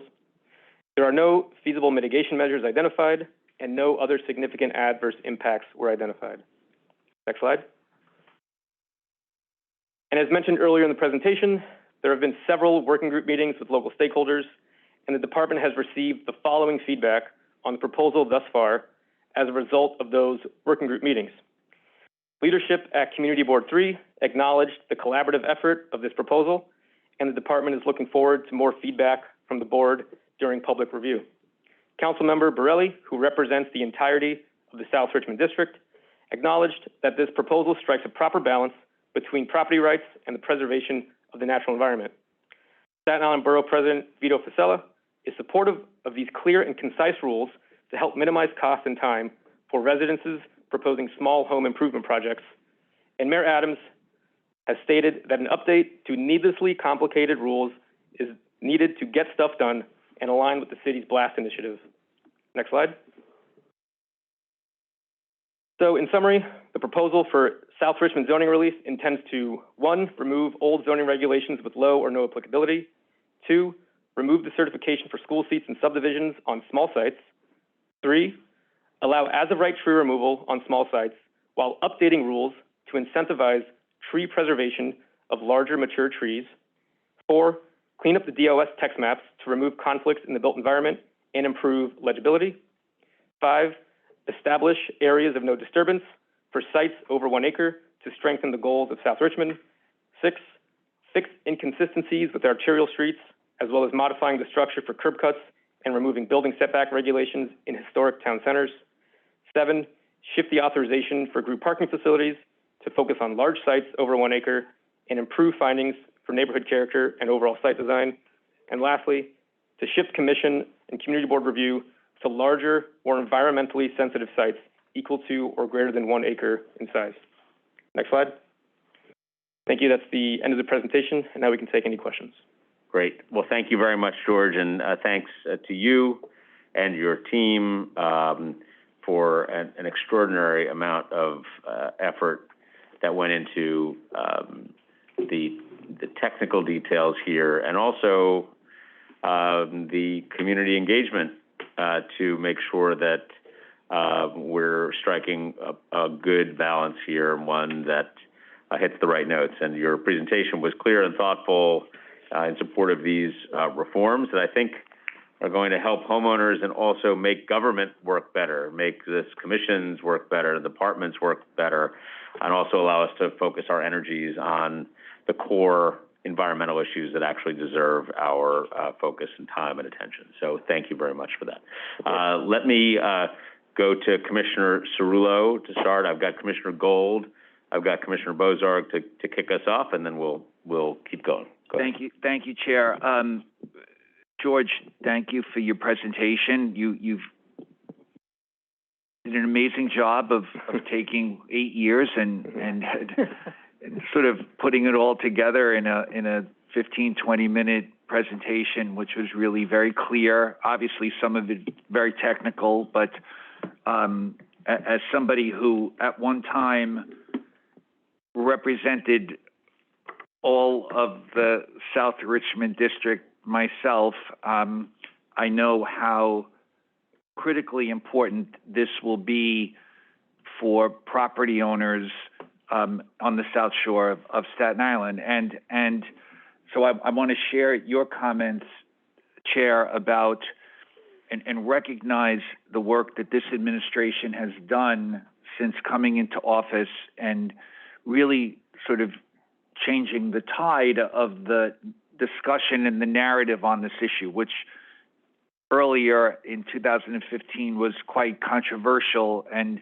led to a great deal of concern and conflict between all of the parties who are at the table, the public and the private sectors. And so I commend the administration and the staff in the Staten Island office, both past and present, who've worked on this program.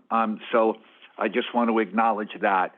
I won't ask you to restate a great deal of this because we can move through this and it'll be interesting, although I can expect the majority, if not all, of the comments that will come back to us during public review. But I guess what's interesting to me is there are things that I recall years ago that it just shows you how time changes things that we will be focused on. School seat certification was this beloved mechanism that the community never wanted to, let go of primarily because it was, I believe, an attempt to thwart development. If you could improve the school seats were available, it was used as a tool to say, well, we shouldn't be building more. Although it never actually ever served that purpose, but it was just this tool in a process. I guess I'd like to understand a couple of very, very quick things, 3 quick things. One is how, since the SCA has always had their process through the capital budget plan to identify school seats and the need based on growth in communities or changing ages in communities, depending on what we were looking at. The fact that now this will no longer, upon adoption, this will no longer be part of the process, do we see anything changing with respect to how that will work? When you said SCA has been doing this for years, so we've been having this sort of bifurcated process that's been going on, where we were still dealing with school seat certifications and the SCA was doing, obviously, the capital budget planning, construction planning. So just to get a sense of that. The other thing is how will we realize the changes on, say, the authorizations, the tree planting, the topography changes? We're removing things from the text, or will there be some direction in the text about the fact that it's no longer needed? I just want to get a sense of those who've been using the text, and particularly the professionals that people have ended up having to hire all these decades. How will it be realized of what the changes are? And I guess the last one, which is connected, is at one point did obviously adoption, but if someone's in the process under the old, what happens as we transition into we'll call it a new regulatory scheme? So if someone begins today going through a process that would today be required, and several months from now the process changes, do they get to throw it all away? Should people wait it out? I mean, I know it's a personal decision and I'm not asking for that kind of advice, but what happens upon adoption? Do they all go into effect immediately, all these changes? And then if you're in the pipeline, do you get to stop being in the pipeline, or do you have to finish through? It would be interesting to understand the impact of a change like this. Well, I'll start with the most interesting one and save the school seat question for last. Okay. But that's a very good question. It's something we discussed with our zoning division. Okay. I'm not fully aware of all the nuances, but I know that in discussion with our zoning division, vesting and grandfathering is something that can be added during the referral process. Okay. If an applicant says that I have a particular site which may be implicated based on this adoption, then there can be several other projects that are discussed and acknowledged to then say this is vested or this is not vested, or to acknowledge that the text is not going to affect the project. And we do have a couple projects in the pipeline that are actually amending the section for trees and topography. So for the past several months since last summer, we've been ensuring that those text amendments align so that there is no conflict between that text amendment and this text amendment. Okay, great. So that is something that our zoning division is tracking, and that can be, if it does come up as an issue, then it can be done during the referral process. We have also been alerting applicants that have DOS for 8 years now. This has taken a long time, that we are updating the text maps. Obviously, it's taking a long time, and some applicants, as you said, have chosen, and they've personally decided to go ahead with their text amendment or their certification for DOS, what have you, with the understanding that our process was taking a little bit longer. We do have a couple DOS applications now, and we will, again, refer them to this presentation, refer them to the public referral process, and that is our way of informing them that something is changing in the text, and they can then decide, as you noted, to do what they will with their application. The authorizations, I think, is the most interesting element of this proposal, because today the findings are simply for trees, individual trees here and there, and then a number of trees is authorized. It's for volumetric measurements of cut and fill. It's not a holistic design that allows the commission to establish an area of no disturbance. And although during our working group meetings it was difficult to establish what that is, the fact of the matter is that it's discretionary. It's an authorization. So it's not a ministerial checkbox, such as the CPC certification for subdivision today. In the future, it will be discretionary. And there was a little bit of conflict, as you noted previously, where we were suggesting that there could be predictability with the prior iteration of this project. But really, there is not much predictability if the CPC gets to exercise discretion. So our working group members have acknowledged that, and we're still working to establish maybe some more defined terms, which we just actually, I shouldn't say still working, we did that last week before finalizing the application. So the area of no disturbance does include areas such as DEC jurisdictional wetlands, trees, natural topography, and can have other natural features to the discretion of the commission. But we have set some guardrails in a way to give the practitioners, like the architects and BIA practitioners that we work with, some sense of what would be in an area of no disturbance. And then the school seats.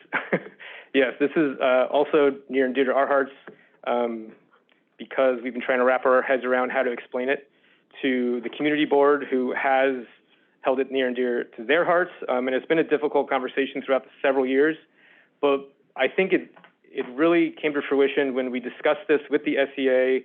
We then sat down and explained to our working group members how the current process is. We explained that the certification process really doesn't have that much teeth.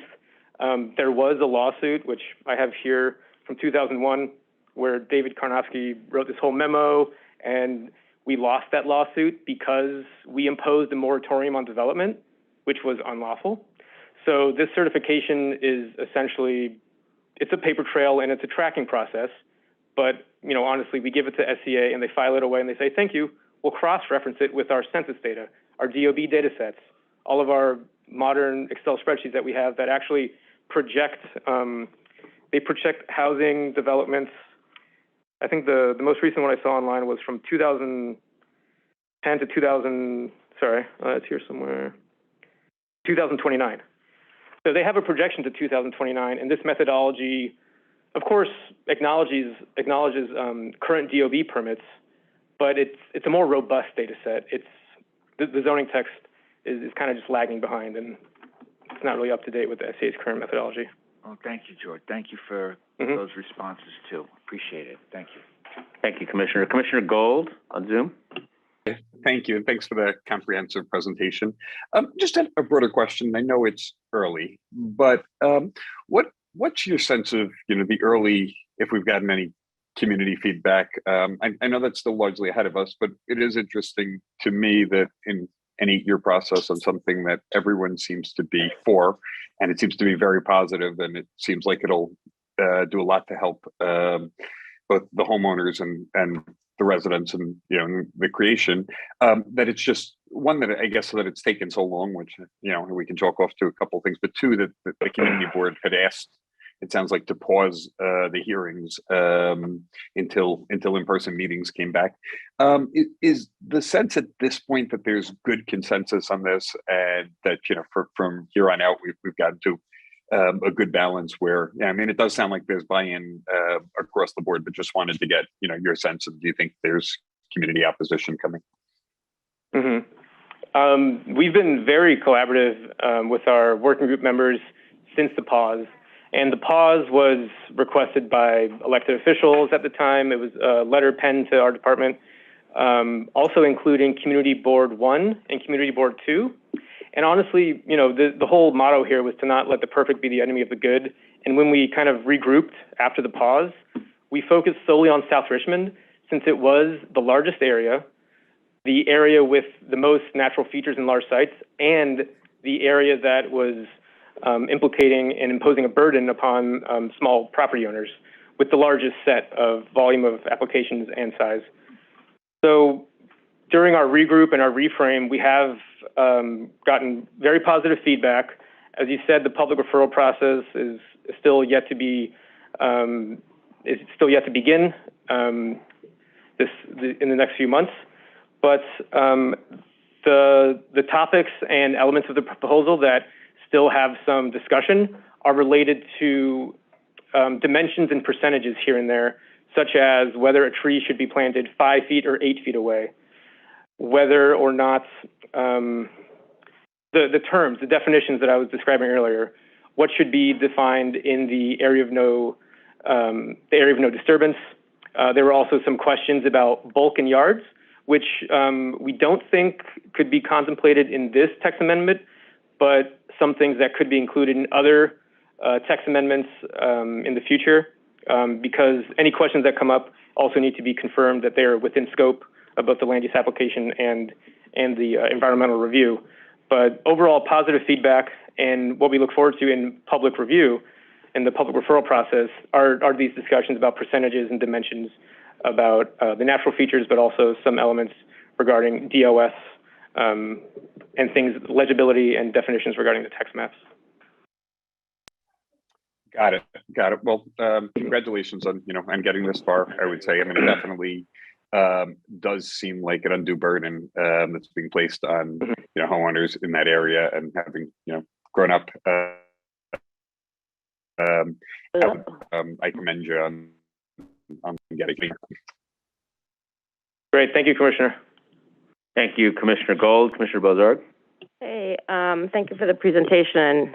Congrats on all the work getting to this point. Thank you. I have a very minor question. On the tree planting, what types of incentives are being considered, or what's kind of an example of the type of incentive being considered, or updates to the credit system? What type of credits are we talking about in the process of trying to incentivize the preservation of mature trees? Can't help but ask that after the last presentation we heard. I know. Yes. Given the public interest in preserving large trees. Definitely. At times. Yeah, and that was a great introduction in a way to this, because although this is focused on the relief for small properties, we do have an emphasis on the larger properties, which today can go without any review based on the number of parking spaces and the way the authorizations are structured, that then kind of unfortunately allow for the removal of trees and modification topography without holistic overview. So that's for the larger sites. We're definitely accomplishing holistic review and preservation on larger sites. For the smaller sites, which would be allowed to remove a tree in a backyard, say 1 or 2 trees, the main tool we have in our toolkit is updating the tree credit system. So the slide that showed a larger growth tree today that is worth fewer points. I think the example I had was a 43-inch tree, which is fairly rare, but definitely a larger tree would be worth 13 points in the future rather than 10. This helps the property owner meet their minimum requirements, because every zoning lot in South Richmond has a minimum tree credit requirement. Every zoning lot has to have 1 tree credit per 1,000 square feet of lot area. So that's something that's required across the board, and that's something that we confirm or we check when we're reviewing it, but DOB ultimately has to enforce that once they sign off on the C of O for the house or the permit for construction. So yes, this is the slide that talks about the tree credit system and the incentives. So what's proposed is Yeah, updating the tree credit system.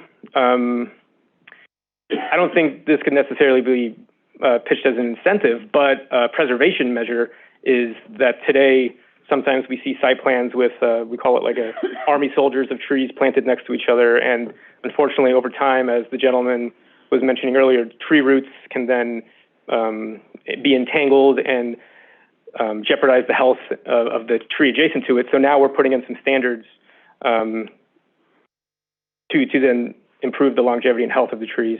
Great. Mm-hmm. Thank you.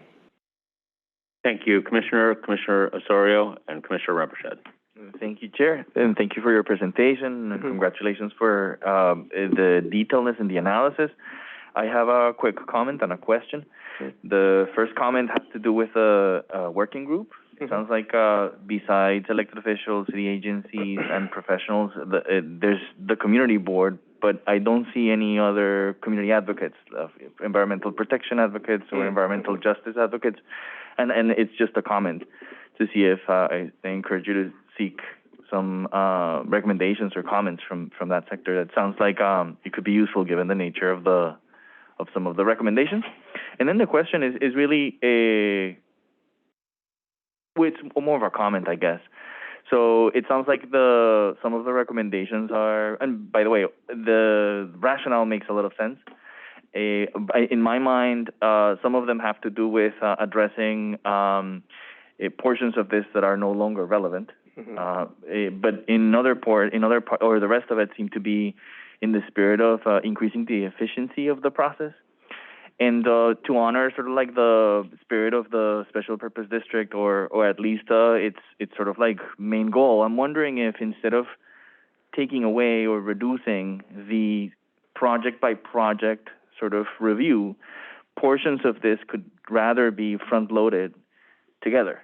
So in other words, is there a way to use some type of comprehensive planning sort of like type of tool set here to take care of the review beforehand, and then just expedite sort of like, or avoid sort of like the project by project review, taking care of the efficiency need without necessarily taking out the requirement? Yes. For the first comment, that's a great point. And in previous iterations, in the EIS, the DEIS, and within our previous material and pamphlets, we did collaborate with environmental groups, such as the Protector of Pine Oaks Woods, which is a group in South Richmond, also the Department of Parks, and I'm forgetting, it's been a long time, but I'm forgetting the other group that we worked with. The only reason they weren't included in this most recent slide is because we didn't talk to them in 2022, but a lot of the recommendations they did give since 2015 and so forth were included. We didn't talk to them because we just focused on the community board and the main groups in South Richmond that had the most concerns with the proposal when we regrouped. But that's a great point, and we can make sure to acknowledge them officially.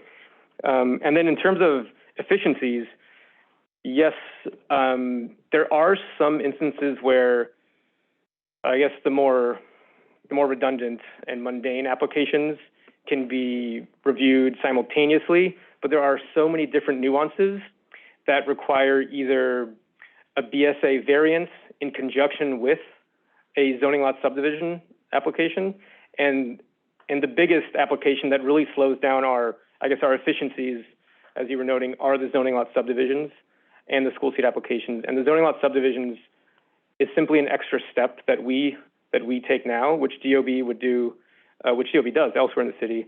And if there is a GCL 35 or 36 application with BSA, that's then another layer, which then kind of slows down our process for being able to I guess review them in batch, as you were suggesting. Thank you. I appreciate that, and I guess my quick response is whether there is any opportunities or maybe some clarity to assure the public that by reducing this, we're not reducing the opportunities for public input. Yeah, and I think that answer is easy because the school seat and subdivision applications aren't reviewed today. So I guess, unfortunately, the answer is that nothing's changing, but unfortunately, neither of them get reviewed, neither today nor in the future. So the whole emphasis here is to shift city resources and our department's resources from small projects that don't impact natural features and don't impact the public realm as much, to larger sites, which sometimes we aren't able to review today based on our strong emphasis on 5,000 square foot lots rather than acre sites. You're welcome. Thank you for the question. Thank you, Commissioner. Commissioner Rampersad? Thank you. Thank you for the presentation. A lot of questions I had were already asked by Commissioner Cerullo, Azario, and Bozarg. I just had a quick question in regards to, does the agency have a database that you know how many sites are over an acre? Oh, yes. Yeah, we essentially use Pluto data. I mean, I don't have the overall for the entire district, but we looked at it specifically for future referral and review, and which stakeholders would be reviewing projects in the future and which projects would be as of right, kind of as Commissioner Osorio was asking. So we estimated that this text amendment would reduce our office's workload by about 40%. So 403 applications would be as of right, but 460 would still need review. And this includes, this does not include 9 additional applications that we didn't review over when this data set was from 2013 to 2018. This includes 9 more DOB permits that we pulled that would be plan review sites in the future that went through and may have had site alteration and impacts to the natural environment that weren't reviewed and went as of right. So in total, there would be in the future, out of specifically the South Richmond applications, in South Richmond, in this time frame from 2013 to 2018, there were 500 applications that our office reviewed. 102 of those would have still been plan review sites that required review. So that's our estimate, and this was on a yearly average. So I guess that would be 1/5 of the projects would be still plan review sites, and the rest were small applications that did not fall within the plan review definition. Okay, thank you. Appreciate that. Thank you, Commissioner. Okay, thank you very much, Commissioners, and George, thank you very much to you and the entire Staten Island office. Thank you. We'll look forward to seeing this through the process here, but very much appreciate your work to date. And with that, this item is certified. All right, have a great day. Thank you again. Thanks, George. Thank you. All right. Bravo. This is a referral for a text amendment. It's a non-ULURP. I believe we were going to do it 60 days, right? Did we have it on your script as certified? Sorry. We have it as certified, but it's a refer. It's a referral. Yeah, it's a referred. Yeah, yes, and we'll referred. refer for 60 days. Okay. The second item on the agenda is a certification of a zoning map and zoning text amendment in the Bronx Community District 9. Presenting for the first time to the City Planning Commission is Cesar Delgado. Thank you. Good afternoon, Commissioners. Welcome. Good afternoon. Thank you. This is the review for certification of the 1460 and 1480 Sheridan Boulevard rezoning application. Next slide. Simone Companies requests a zoning map and text amendment to create a new mandatory inclusionary housing area to facilitate the development of 3 new 24-story buildings with approximately 970 housing units intended to be income restricted, retail spaces, and a waterfront public access area on 1460 and 1480 Sheridan Boulevard in the East Crotona Park neighborhood, Community District 9 at the Bronx. Next slide.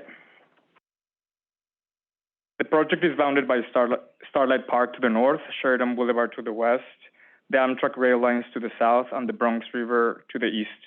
The surrounding area includes partially Community Districts 9, 3, and 2.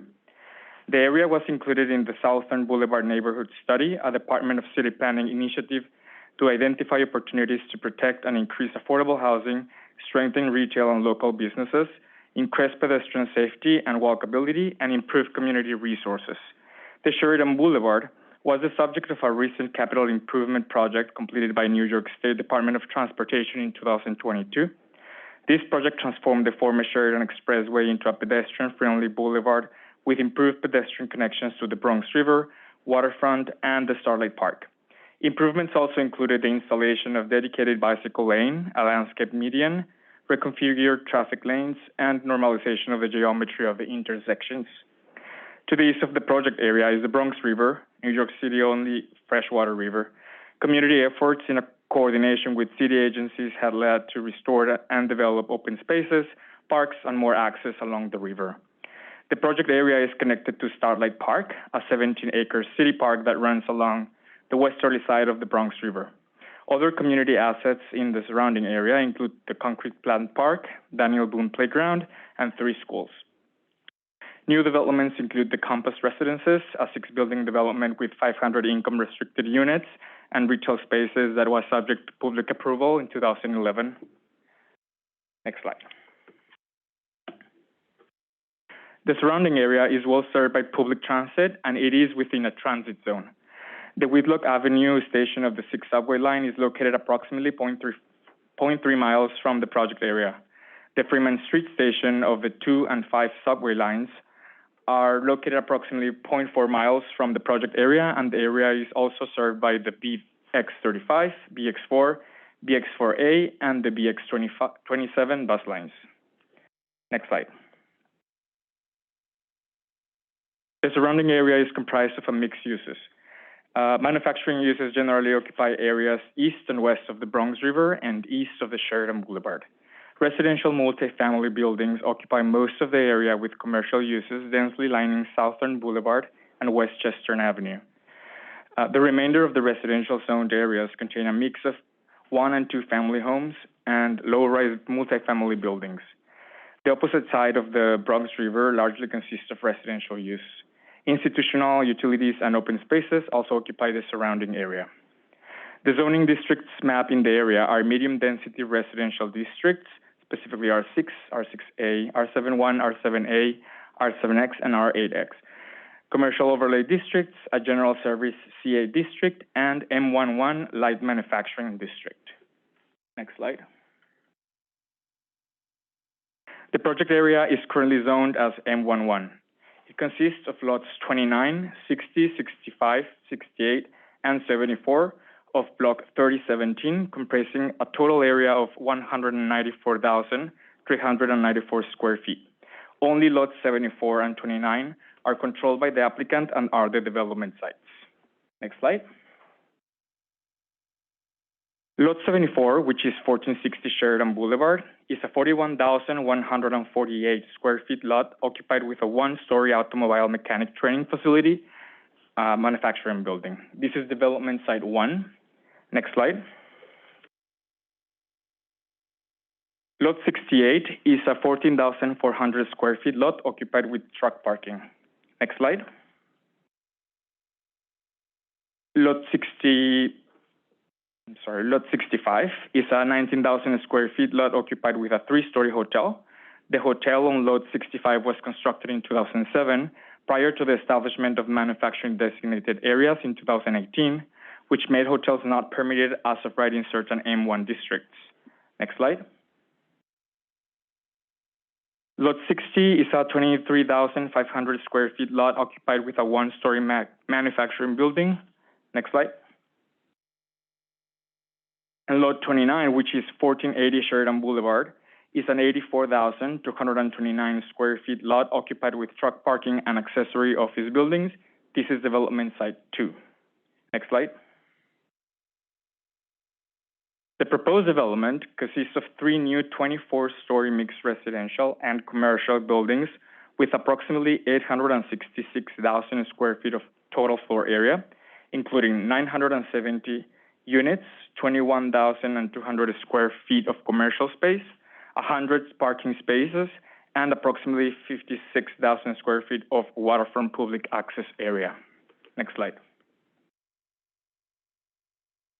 1460 Sheridan Boulevard will be developed with 1 24-story building containing approximately 304 units and 5,000 square feet of commercial uses would be located on the ground floor along with residential amenities. The L-shaped building would provide approximately 18,000 square feet of waterfront public access area, which would include an upland connection to Sheridan Boulevard and a connection with the Starlight Park at the north.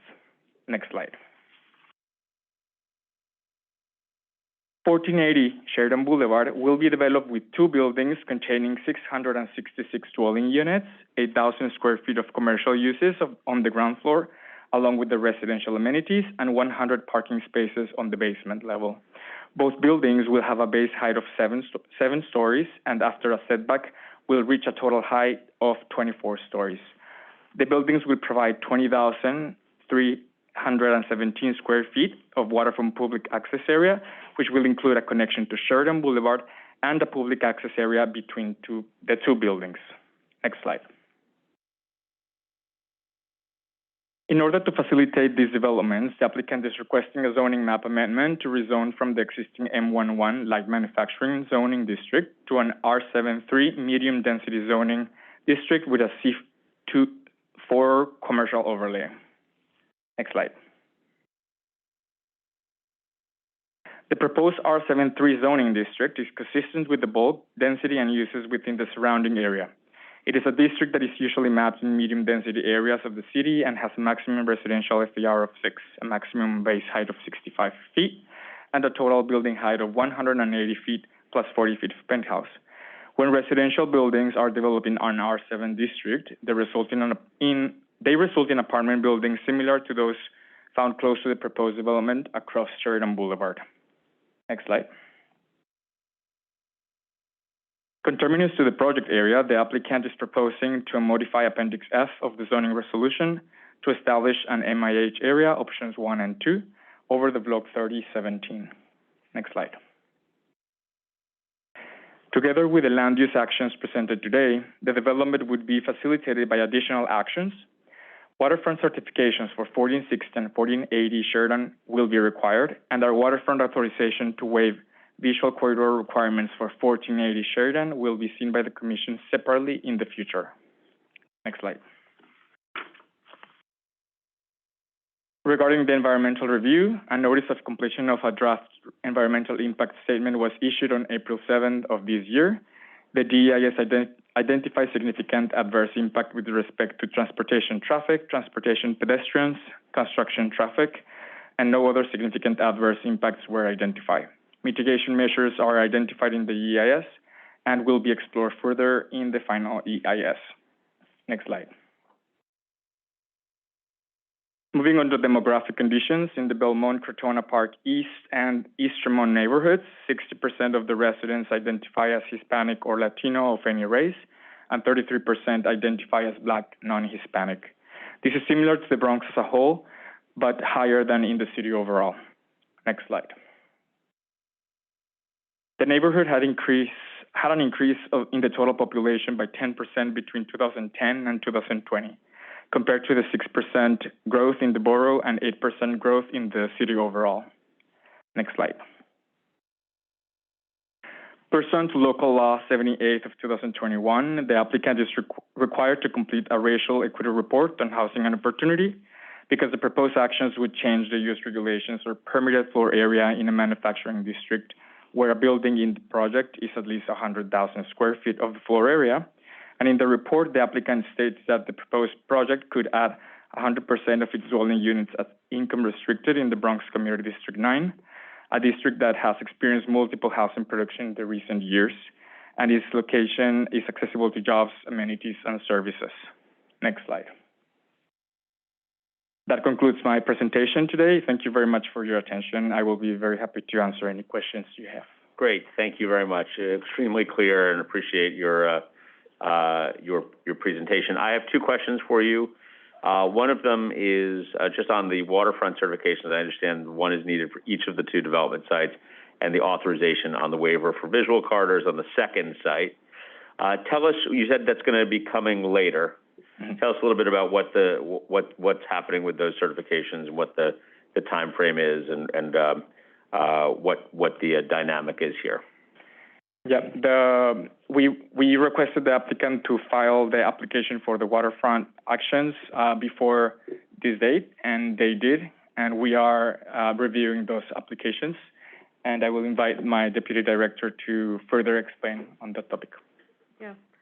Thank you, Commission. The applicant requested for the actions to be separated in 2 applications, giving that the two buckets of applications have different type of requirements, especially the waterfront application has a dense deck of drawings that needs to be prepared.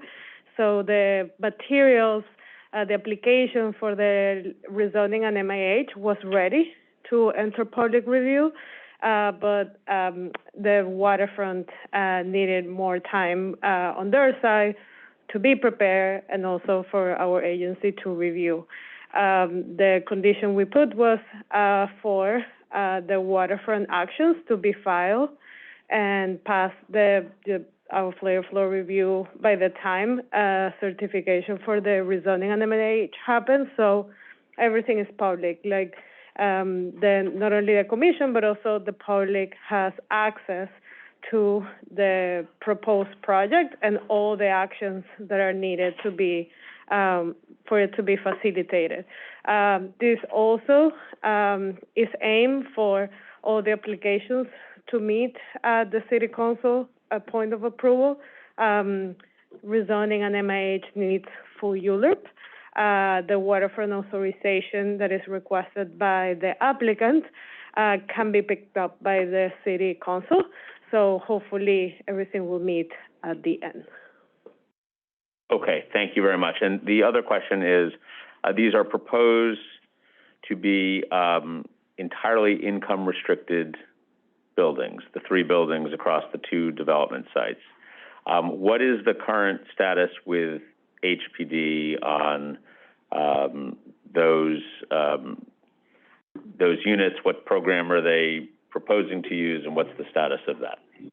Yeah, to the best of our knowledge, communicated by the applicant has met with HPD and has a draft proposal of the affordability that it's closer and or matching the mix and match program, which was also something discussed with the local council member and the BP's office. And I believe, did we include it? I think the proposal for ability was included in the project description. I think we kept it in the briefing sheet. If not, we can share it with the team. And it's also in the racial equity report. And it's also in the racial equity report. Thank you, Cesar. Yeah. Great. Thank you very much. Okay, Commissioner Goodrich. Always excited about 100% affordable, so I'm excited about that. My computer's taking a slow time to load, so I was looking this up myself, but I was running the AMI breakdown. Yeah, there is an MAI breakout, and it's actually in the racial equity report, and it's also on the slides. I can tell you, for 0 to 30% is 146. Well, in this case, I will let the applicant respond to that question in the future, in their hearing. Yeah, this just reflects the program. I think that they're speaking to HPD out, but that is not a final. That's not finalized, so it is preliminary. There's a lot of room, and I think they'll be hearing about that conversation at the community board. But you know, looking at the median household income from this area, it's very low. Thank you, Commissioner. Other questions? Commissioner Marin? More. I will tell you, I'm concerned with the height, and I'm also concerned about not having a visual corridor from the West Farms down, looking out into the river. It disenfranchises those up on the upper area to be able to see into the river. You can't see if those visual corridors are blocked, and so I'm a little bit concerned about blocking those visual corridors and not sticking to them. Again, the height is a concern. I do understand that there's a height differential between the West Farms properties down to the Sheridan Boulevard and across over to the river. But I still think that there's no precedent in the community where there are 24-story buildings anywhere near these 3. So I'm concerned with that as well. I'm always, I hear the 100% affordable, and I understand that, but I'm also a proponent that there are folks that are market, that live in my community, that can't afford to buy or can't afford to rent because they make too much, and they want to stay next to mommy and daddy, and they have nowhere to go. So where do they go? They go to the perimeter where all the market rate is happening over on the Bruckner, right? We want to keep mixing communities, and that was the intent of the MIH program. So I would really encourage for that to support some market rate at this development. And aside from that, you know, we do have a breakdown of AMIs. Do we have a breakdown of by bedroom sizes and the proportions and percentages, excuse me, of those bedrooms, of those apartments? Do you want to start with that and then urban design? Yeah, I can start with the breakout of the unit type. It is public in the briefing. For studios, they have 219. For one bedroom, they have 463. Two bedroom, 235. Three bedroom, 53 for a total. Many?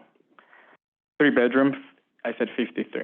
Mm-hmm. That's what I thought I heard. Yeah. And then I'm going to comment on that as well. So knowing that the Bronx has large families, I think the ratio of proportion of three bedrooms is off here, and that should be reconsidered.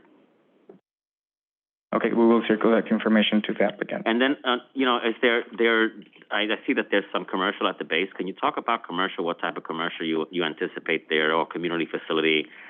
That's also something to consider. Yeah, as of now, we haven't heard any like the particular details on what type of commercial spaces or community facilities. So I can either reach to the applicant and circle back to you, And lastly, I just want to comment. Look, this site is a beautiful site. This is a neighborhood that's been disenfranchised for years. I've lived here. I'm 59. I've been there forever. I do think this is a prominent location, and these buildings they're going to make a statement. I also would ask the applicant to consider material types on the facade. It's not screaming the quality buildings that I know Simone wants to put out there. Mm-hmm. Yeah. We can, in terms of the height and urban design comments, I think that we can discuss the visual corridor when it comes, and when the application comes to the commission. And in terms of height, we have seen a trend of requests for R73 along our waterfront. So we are, excited to hear your comments, but also the public's comment about the appropriateness and how this type of zoning district that gives such relief in terms of base and height can be adopted in different neighborhoods around our borough. Have any shadow studies been done to project how the shadows would affect Starlight Park and the other parks in the community? I think that a full environmental review was conducted for this application, this trigger and EIS. So part of the analysis included shadows. I didn't get through all the materials, so say I'll take a look at it. Yeah. Thank you very much. And part of, since the visual corridors a change that is requested by the applicant in the separate application, that was also analyzed as part of the environmental review that is being certified today. So everything was studied. Wanted to share that with you. Thank you both. Thank you very much. Thank you, Commissioner. Commissioner Bozarg?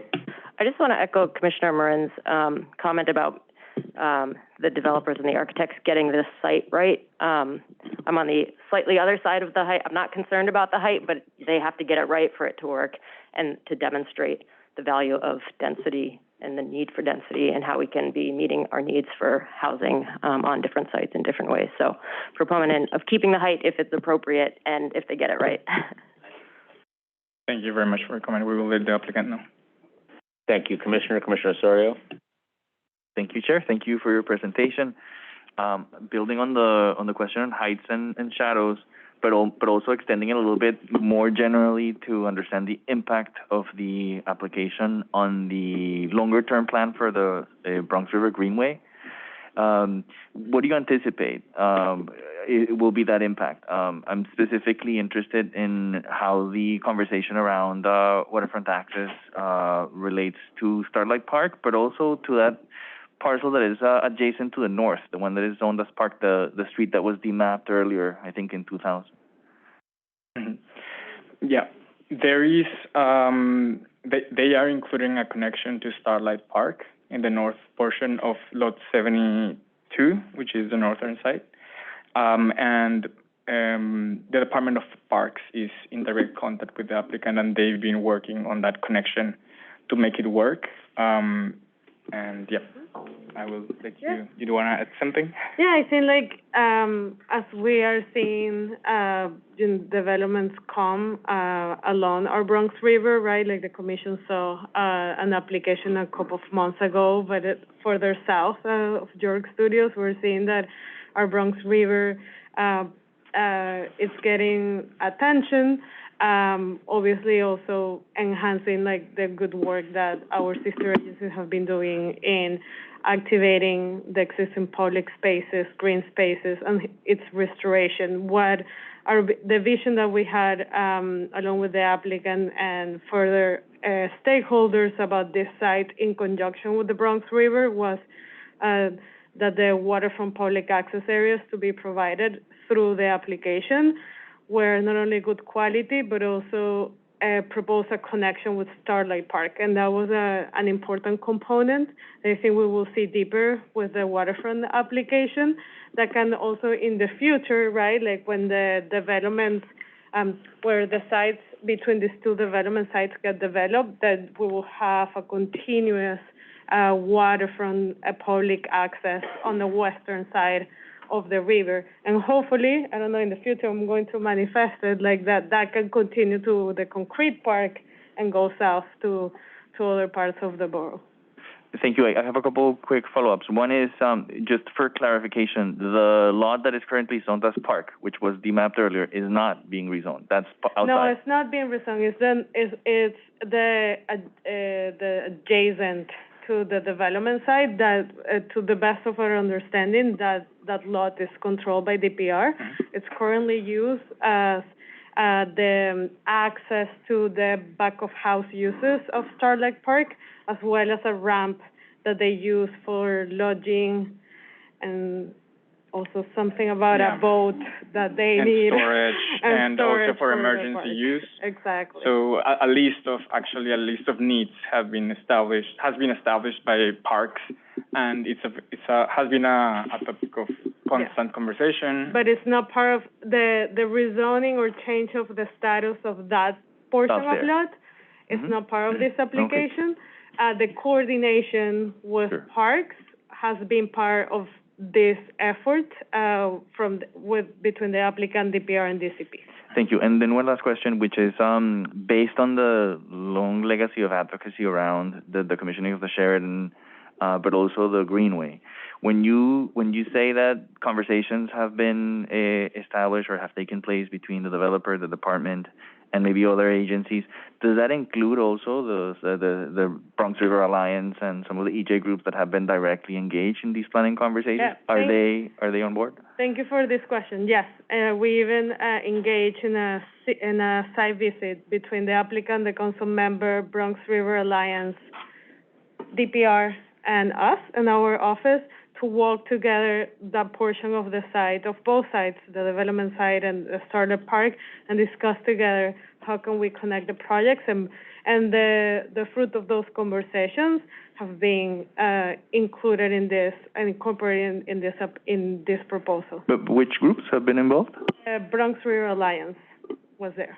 And any of the other grassroots groups that work there? I think the applicant can share more details of that. Thank you very much. Appreciate it. Thank you, Commissioner. Okay, I see no other questions, so thank you very much. And Cesar, I understand that this is your first presentation to the Commission. Let me just say this is a complicated one. You did a phenomenal job. Congratulations. We're very, very excited to have you, so welcome. Thank you very much. And this item is now certified. And Ryan? Yeah. Tell us what's next. So the third item on our agenda is a post-referral review of a non-ULURP modification to a previously approved authorization. Manny Lagares is our presenter. Okay. Hello, Manny. Good afternoon, Commissioners. Okay, on January 30th, this non-ULURP application was referred to Bronx Community District Board Number 1 for 45-day review. Next slide, please. The applicant is Catholic Homes, and they are requesting a non-ULURP modification of the Melrose large-scale residential development to facilitate the construction of the Christopher Park Apartments on Site D3 of the Melrose large-scale residential development. Next slide, please. On September 24, 1969, New York City created the Melrose Urban Renewal Area for a 20-block area in the Melrose neighborhood of Bronx Community District 1. The Urban Renewal Area was bounded by East 153rd Street, 3rd Avenue, East 145th Street, College Avenue, East 148th Street, Morris Avenue, East 149th Street, Park Avenue, and Morris Avenue. Also on September 24, 1969, the City of New York established an urban renewal plan for the 4 sites within the urban renewal area. Between 1969 and 2004, the city approved a series of land use actions to facilitate the redevelopment of the urban renewal area with residential, commercial, institutional, and recreational uses. The Melrose Urban Renewal Area and Plan expired on May 21, 2010. Next slide, please. On October 11, 1972, the City Planning Commission amended the Urban Renewal Plan to divide Parcel D into sites D1, D2, and D3. Site E was divided into sites E and E1. The amended plan specified that the development of the 6 sites in the westerly portion of the Urban Renewal Plan, sites C, D1, D2, D3, E, and E1, were to be redeveloped in accordance with a large-scale residential development plan. Additionally, this amended Urban Renewal Plan proposed an R72 with a C1-4 overlay zoning district for sites D1, D2, and D3, and confirmed that sites E and E1 were located in the R71 zoning district. The aerial map indicates the boundaries of the Melrose large-scale residential development in the dash pink. It contains the 6 sites, which I just read, C, D1, D2, D3, E, and E1. Site C is senior housing. Site D1 contains the Michelangelo Apartments.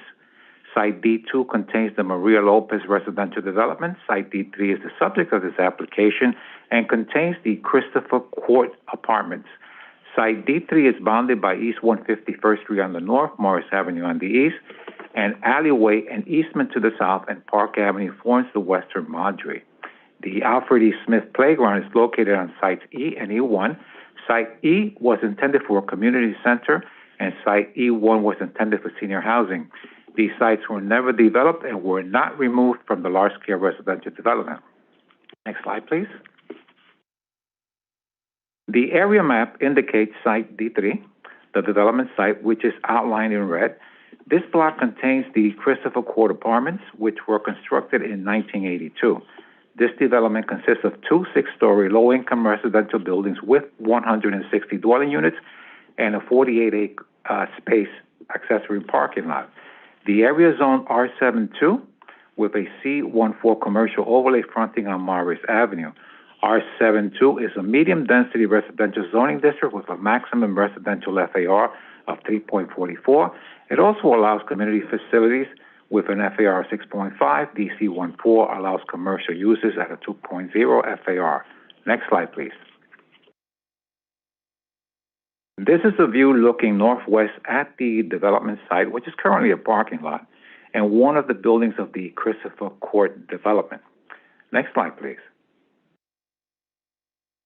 Now, this is a better view of the development site. The photo was taken from Park Avenue, looking east. Next slide, please. And this is the Christopher Court development, 2 buildings, and their open space, which is basically consists of trees and lawn area. Next slide, please. Now, this is the site plan, which shows the Christopher Court development and the footprint of the proposed 13-story Christopher Parks Apartments, which will contain 193 income-restricted units. 29 of these units will be set aside for previously homeless persons, and supportive services for these units will be provided by Catholic Charities. The ground floor of the building will have an accessory community room and laundry. Christopher Court's 48-space accessory parking lot will be relocated to the southwestern portion from the southwestern portion to the southeastern portion of the block. Also shown is the new open space, which will consist of play areas, a sitting area, a garden for residents, trees, and lawn. The proposed modification facilitates the construction of the Christopher Parks apartments by updating the site plan and zoning calculations. The chart on zoning calculations has a capacity regarding what can be built on this site. For example, the dwelling unit count has a capacity of 494 dwelling units. The total dwelling units of the previously approved development plus the proposed dwelling units is 353 dwelling units, which is below that capacity. The residential floor area has a capacity of 335,994 square feet. The combined total for the previously approved building plus the proposed development is 323,148, which is less than the capacity. The FAR for the large scale has a capacity of 3.17 FAR, while the total combined floor area of the existing and proposed buildings is 3.01, again below the capacity, and the height factor is still at 8 with the proposed building, and that's at capacity. There are findings pursuant to Section 78.313 that the Commission must make as you consider this application. A, that such modification will allow greater flexibility for the purpose of securing better site planning for development of vacant land and provide incentives toward that end while safeguarding the present or future use and development of the surrounding areas. Finding B, that such distribution of floor area, dwelling units, open space, location of buildings will permit better site planning and will benefit the residents of the large scale and the city as a whole. Finding C, that such distribution or location will not unduly increase the bulk of the buildings, density of population, or intensity of use in any block to the detriment of the occupants of buildings in the block or nearby blocks. And the finding D, that such distribution or location will not adversely affect any other zoning lots outside the large-scale residential development by restricting access to light and air or by creating traffic congestion. Next slide, please. This is the rendering of the proposed 13-story residential development at a height of 119 feet. The approximately 172,000 square foot development will have two 16-foot front yards and a 30-foot rear yard. The apartment distribution is 71 one-bedroom, 102 two-bedroom, and 23 bedroom units. There will be a 16-foot setback on the 10th floor for a terrace for use by the residents of Christopher Park Apartments. The roof will contain solar panels and a green roof as shown on the rendering.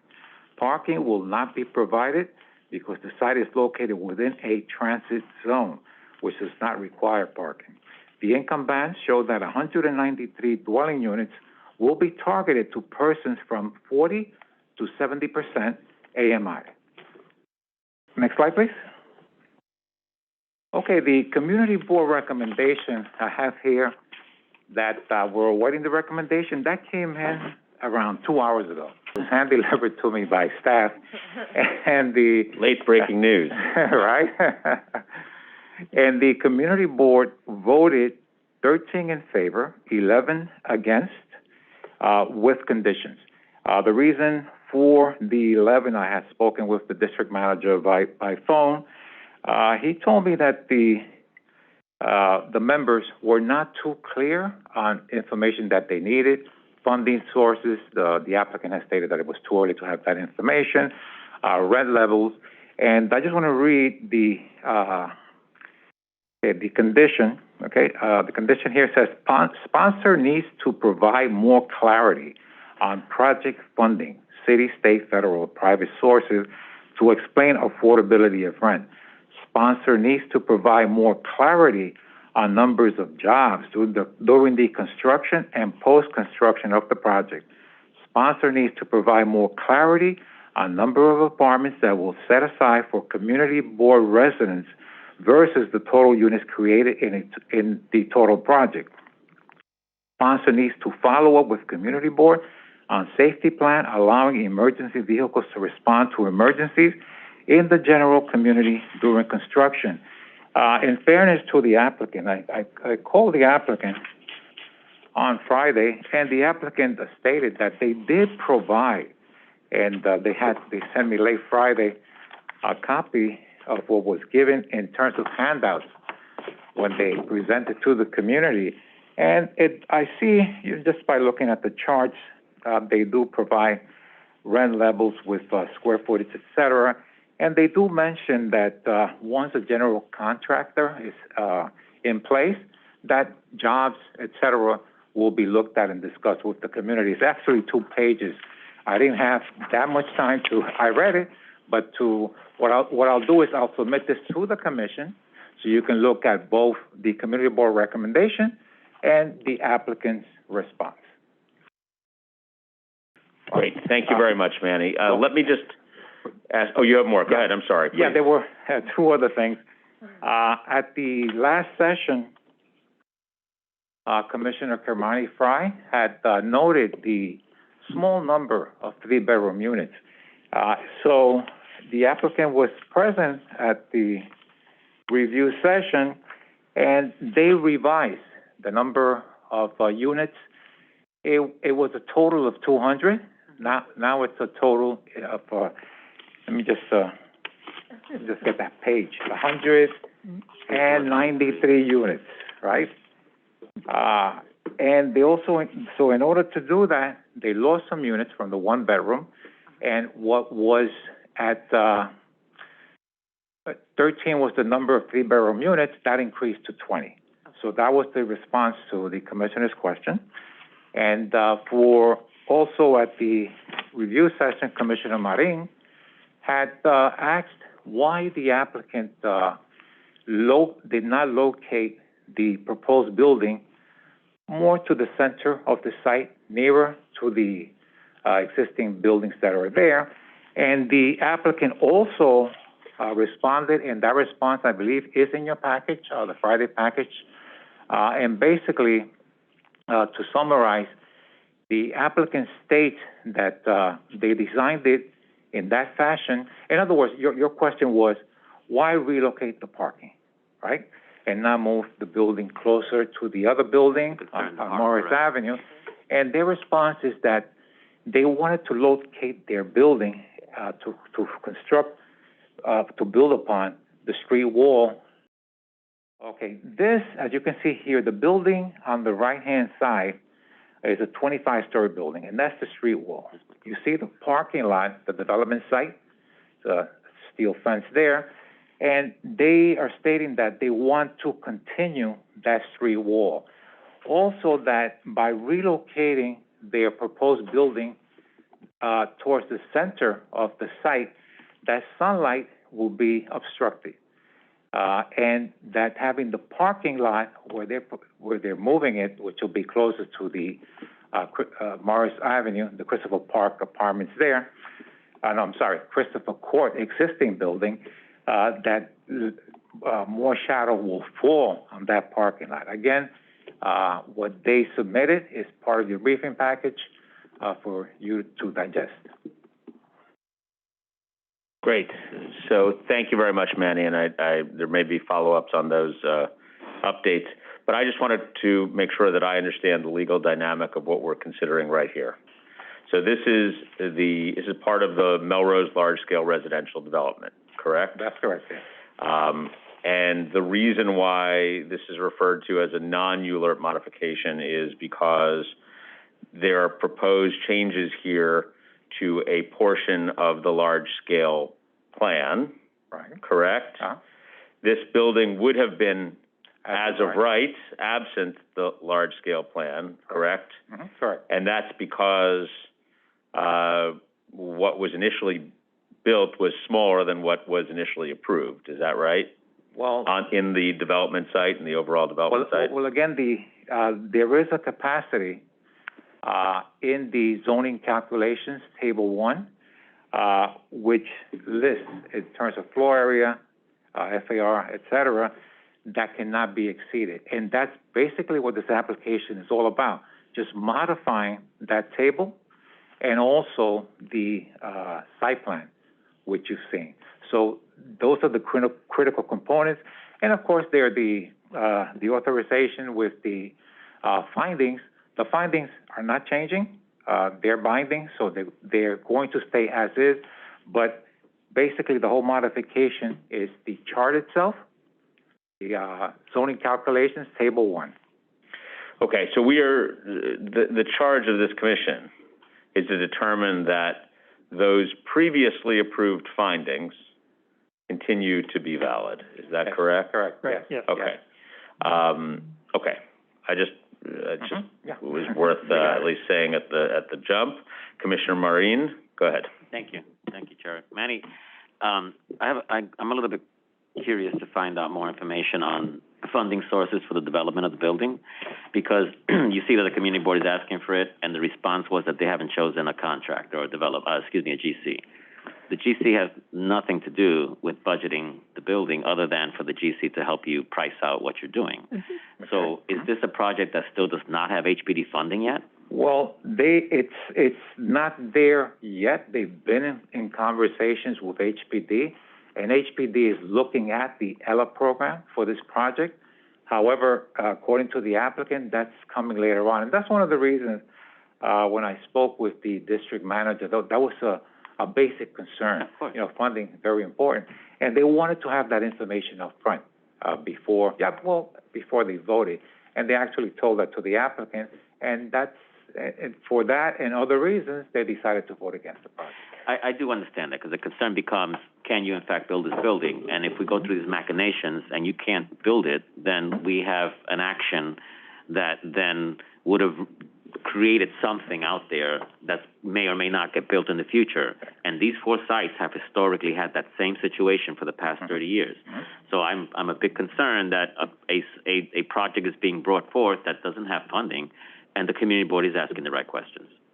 Isn't it fairly typical that we're not getting HPD commitments, though, by the time things are coming through for us? No, we usually have. It Depends. Unless it's if it's a public site, I think we are. But I feel like we've seen a lot, and I historically remember that because of how full HPD's pipeline is, they're not often making exact commitments on when it's coming. I mean, this is a affordable housing developer and owner, so it's a little bit different than some other where they don't have even a track record of building affordable. But I think my understanding is that they're not making those types of upfront commitments on where within the pipeline it sits. So for example, for the zoning map amendment that we just recently certified, the HPD has told us that they don't actually want to start talking to them about the sort of nuts and bolts of stuff until they've at least gotten to certification. They're reluctant to sort of start all of those conversations because their pipeline is so full. And with a non-ULURP mod like this, it is, it's a shorter process, and so they can be talking to them. And this is Catholic Charities, correct? It's a very established sort of, not-for-profit. They probably have a whole sort of regime of how they decide how to do these things within their portfolio of projects. Thank you, Ryan. Commissioner Maureen. Well, I do understand, Leila's correct, and the commitment is not there of how much money you can get, but HPD can tell you what year you're in the pipeline. For example, I have a project in 24, I have a project in 25, and I know that I'm not going to get money until then, but those dollars were committed now. So that's what I'm talking about. This is, something that is critical, and I agree with the community board. I need to know how you're going to fund this project. We can reach out to the HPD and get a little more intel on that. And then I just want to also, I believe that the applicant's statement that they didn't have a general contractor was in response to the question about a number of jobs. Yes, it was jobs. So I just want to make sure that. Thank you for that. Yeah, that makes sense. You're right, because it doesn't make sense on the other thing. Thank you. Thank you, Commissioner. Other questions, comments? Okay, Ryan. I would, we can, so the action before the commission is a non-ULURP modification. Susan is not here, but she would want to remind you all that it has the separate question of their funding. That doesn't mean that we won't follow up with them on the funding, but we would ask, I think, to advance this, to ask for a letter to assent by show of hands for a letter to say to DOB that this is a non-ULERT modification, and then we'll continue to follow up with HPD and the applicant in this case, so that we have. So that would be our next move here. I just want to make sure everybody's understanding of that dynamic. We can obviously follow up on all of these questions. Yeah. So I will do that now, and the action will be seeking assent by a voice vote to send an approval letter to the buildings department. So that's the action that we're exploring here. Okay. Any questions about that? Okay. Seeing none, I would seek assent by a voice vote to send that approval letter to the Department of Buildings on Christopher Court. All those in favor, please say aye. Aye. Aye. Opposed, nay. Okay. The ayes have it. Thank you. Thank you, Manny. Okay. Thank you. As always. Okay. All right. Ryan. So the fourth item on our agenda is a pre-hearing review of a zoning map amendment in Queens Community District 11. Our presenter is Scott Solomon, who is joining us on Zoom. Great. Good afternoon, Commissioners. All right, we can move on to the next slide. Thank you. So the applicant is Prince Street 606 LLC. They're seeking approval of a zoning map amendment to establish a C23 commercial overlay on an R32 zoning district, and this will facilitate a proposed 30,000 square foot building consisting of ground floor retail and 2 floors of community facility space at 18910 Northern Boulevard in the Auburndale neighborhood of Queens Community District 11. The applicant owns an architectural practice with years of development experience in New York City, and their plan is to relocate their firm to the 2nd story of the proposed building. Next slide. The project area fronts the south side of Northern Boulevard between 189th Street and 192nd Street. The surrounding area is characterized with retail uses along Northern Boulevard and with low-density residential uses to the north and south. This portion of Northern Boulevard is an established commercial corridor, but the entire block frontage has been zoned R32 since 1961. While this overwhelmingly commercial built character has remained since then, the project area has retained this contradicting residential zoning, even following approval of a city-sponsored rezoning in 2010. Next slide. So the aerial above, it's rotated. We are now looking south so we can view the existing buildings a little closer. We're looking to the south side of Northern Boulevard. All the uses here are subject to BSA variances or special permits. To the far right, lots 8 and 10 at the corner of 189th Street. This is a restaurant with surface parking. Then the development site, lot 11, highlighted in red. That's a vacant lot. Then lot 12 is a surface parking lot that serves lot 27 as accessory parking. The corner lot to the far left is lot 27.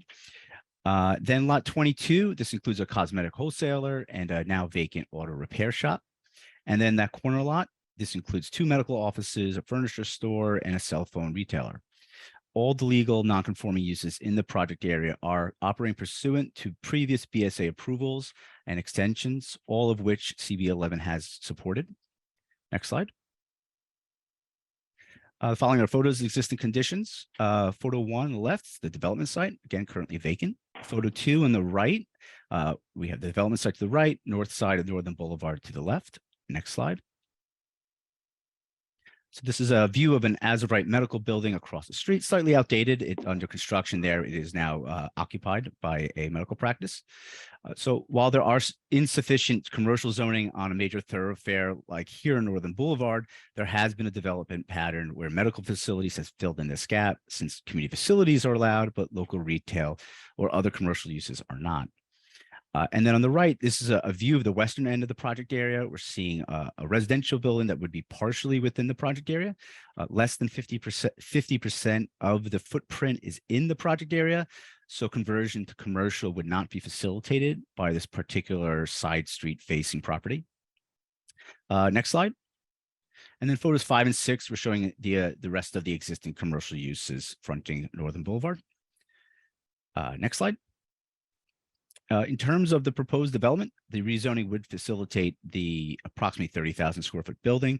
Includes that ground floor retail, second floor office space to house the applicant's relocated architectural practice, and the third floor would be occupied by community facility space. This is envisioned as either a medical office or even a daycare center.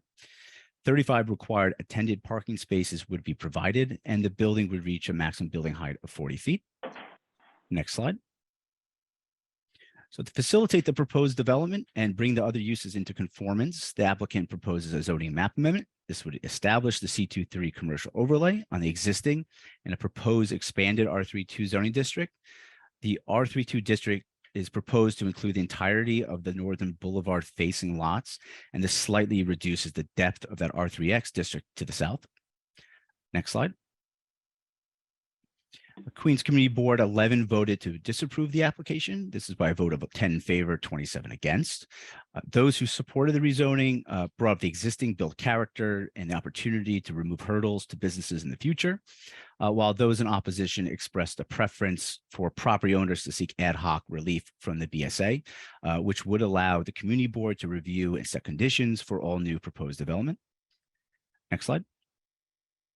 And then subsequently, Queensborough President voted to approve the application with conditions that they make a commitment to MWBE hiring and a host of sustainable or resilient goals, of which the applicant has expressed a desire to meet. They're prepared to discuss how they'll meet some of these goals, conditions on Wednesday. Next slide. And in conclusion, per the applicant, the land use rationale is to reinforce the existing commercial character of this particular portion of Northern Boulevard, providing stable zoning predictability to the subject properties and bring other non-conforming uses within the project area into conformance, in addition to facilitating the proposed development. That concludes the presentation. Happy to answer any questions. Thank you. Great. Thank you, Scott. Questions? Commissioner Benjamin?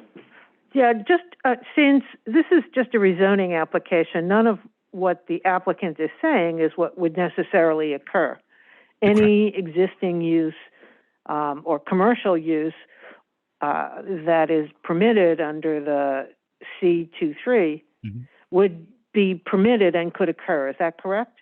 That's correct. So the C23 would allow generally local retail and commercial uses. So they're already proposing ideally some type of ground floor retail.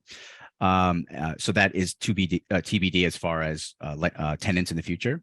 The one thing that, again, isn't subject to approval from the commission and is the office being that the applicant has to move to the second floor. So that's a commitment they have. That's the reason why they sought this rezoning. But yeah, it wouldn't be predicated on the approval of the rezoning. But the bulk, as described, is what would fit into sort of a worst case scenario for a development.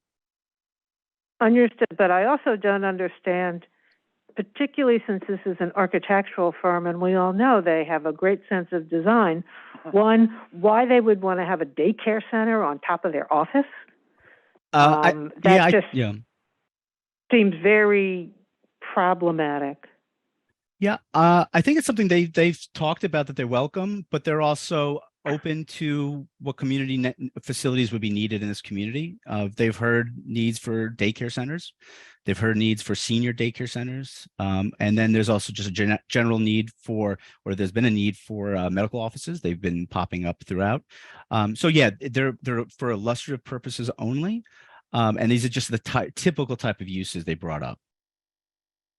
Well, when you speak with them, you might want to suggest to them that perhaps a daycare center would be more appropriate on the ground floor. I'll just also note that they'll be here on Wednesday. Yeah, coming Wednesday. And I live below a toddler, so I hear you. I mean, I just can't imagine that somebody seeking to have an office business would want to have a group of toddlers running around on top of the office, or how them getting up to the third floor. So I think that's just not realistic and well thought out. Thank you, Commissioner Benjamin, and we can certainly take that up with them, and we'll have our chance on Wednesday. Let's see if there are other Questions? Commissioner Osorio? Just thank you for the presentation, and just briefly to encourage the applicant to discuss a little bit the comments from the community board and the board president's office, and particularly in terms of sustainability measurements. Thank you. Sure. Welcome. Yep. Thank you, Commissioner. Other questions? Okay, we will pick this up on Wednesday in the public hearing. Thank you very much, Scott. Thank you. Right. Okay. The fifth item on our agenda is a post-referral discussion of an authorization in Manhattan Community District 11. Jose Trucius is our presenter. Thank you. Hello, Jose. How you doing? Good. If you'll recall, this is the authorization that is on East 125th Street. There's a discussion at the last review session about this, and we wanted to follow up and focus the commission on the findings for the authorization, because the certification is a chair certification, is ministerial, and the department believes it meets the findings. I would defer to the chair to say whether he believes it meets the findings. Well, let's talk about that for a second. Sure. So just for clarity, the findings for certification include such things as, and my internet is not working for the moment, but this is by memory, things like, is it 6,000 feet or more, and has it allowed for 25% of the store to be for non-perishable items, and 500 square feet of that 25% needs to be for actual fruits and vegetables, produce. Yeah. Those are the ministerial findings for which we would certify the fresh application. Did I get those findings correct? I'm surprised you weren't reading now. I would definitely not. I have proof from Commissioner Dweck, but I just so now I'm just showing up. But what we have before us here is the question about the authorization, which is, should we afford the extra height at the top of the building in connection with the provision of the fresh supermarket at the base? Is that the question that's before the commission today? Right. And that particular authorization have three findings that speak specifically to the height waiver. And no, Commissioner Benjamin, I don't have those by memory. I know you're going to ask. No, I was just going to say that to ask a more technical question about authorizations. The attorney for the project, Paul Selver, has written a wonderful letter that basically says we meet the findings, so you must give it to us. You have no discretion. Is that the department's general position about them? That if they meet the findings, no matter how imperfectly, that we must give them the authorization? Well, I'll turn to, if Susan were here, I would turn to her as to what precisely our dynamic is. But this is a program where if you meet the findings, you are granted a chair certification. If there's debate as to whether or not you hit the findings, well, that's a different question. But here, the numbers are what the numbers are. They are above 6,000, and they have a site plan that allots the proper amount of space for the non-perishable and for grocery items. Right. I don't believe there are other component parts for those findings. So, to me, there's not actually a debate on that point. But let's talk about it. Sure. Go ahead. Wait, hold on. Before you do, let's Commissioner. You mentioned a chairperson certification. Correct. Right. But this is Well, that's right. That's a separate point, which is not before the commission today. So that would be a piece of paper that I would sign as the chair. The question before the commission is the authorization. So thank you for making that distinction. The authorization for the extra height at the top of the building to accommodate the existence of a supermarket at the base. So you are correct to point that out. So one of them is a chair certification, but that is separate from the item that we're considering today. Right, correct. And the authorization, as Jose said, has three findings. So I'll just read them. The first is that the modifications are necessary to accommodate a first store utilized as a fresh food store. The second is that the proposed modifications shall not adversely affect the essential scale and character of adjacent buildings and any adjacent historic resources. And the third, the proposed modification will not unduly obstruct access to light and air of adjacent properties. So those are those are findings where there's some discretion for the commission to determine whether they are met or not met based on the particulars of the proposal. In the department's estimation, we believe that the proposal does meet these three findings, what is being proposed is a minor increase in the height of the building, both relative to the overall height of the building as well as just, in sheer number of feet. We do believe that the 125th Street corridor in particular, the nature of 125th Street as a wide street, its proximity to transit, all are factors that lend themselves to the appropriateness of increased height beyond what is permitted by zoning at this location. So our departmental recommendation is that the application does meet the findings. There also was some additional information about supermarkets in the immediate vicinity, which was a question which I think came up at our last conversation on this subject. So we should take a look at that because there was at least it presents. Yeah, no, I'm going to get into that once I walk through the presentation. But we did provide answers to most of the questions that came out during the review session on that 27, I believe it was. Yes. You probably remember this site because I have presented now 4 times, including the transit easement multiple times, and now the Fresh. Next slide, please. As Chair Garagnik has mentioned, this application is for the City Planning Commission authorization to modify the maximum building height for a development at 180 East 125th Street, which is associated with a fresh food store of 6,194 square feet in Community Board 11 Manhattan. Next slide. Well, the approval of the action will actually allow the development to go 1-story height to 15 stories, so also accommodating more floor area that will provide more housing units in total. I believe the calculation with the addition of the height will provide 30 additional housing units.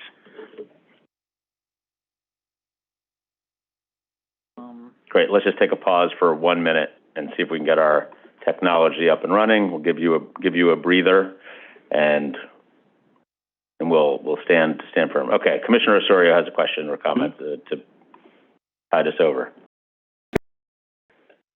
Thank you. I actually had a question about 1460, 1480 Sheridan. I mean, it's more of a procedural question. I just wanted to understand for clarification. I'm wondering if you can clarify what are the implications of sort of deferring the CPC authorization in terms of the scope that we certified today? In other words, what is the definition of the scope that we will be able to comment on based on the deferral of the You're asking what is specifically before us on 1460 to 1480 Sheridan? And what are the implications of the authorization sort of like being in a separate timeline? Oh, you mean for the waterfront certifications and waterfront certification and authorizations being on a different timetable?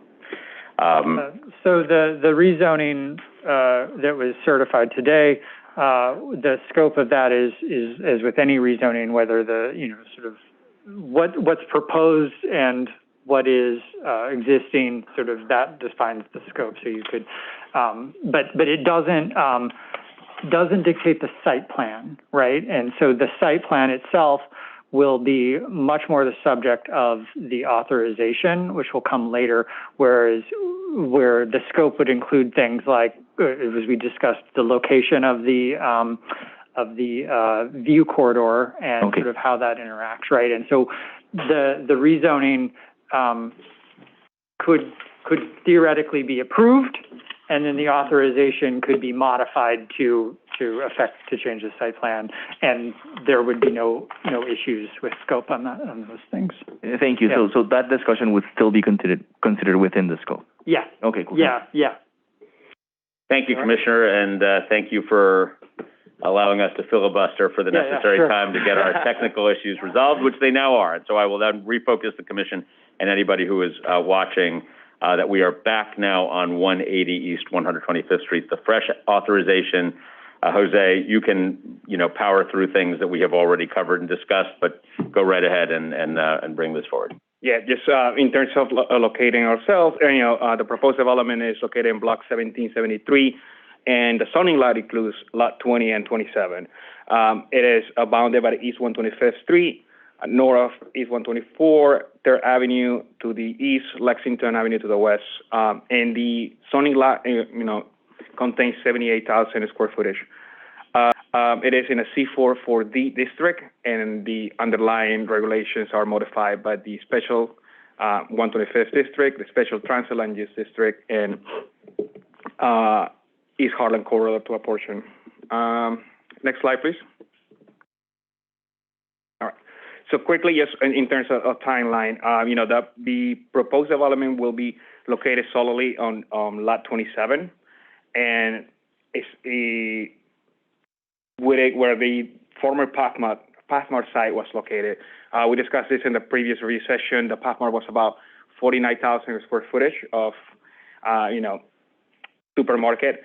And total, there's zoning square footage about 68,000, but that also included other retailers in the area. The Pathmart has been vacant since 2015, and it has been, cleared out as of earlier this year. The Fresh program, the full retail expansion of the support health program, was created in 2009, and in an effort to encourage the construction of supermarkets in underserved areas and food store deserts. The program itself includes several incentives to encourage the grocery stores selling fresh foods.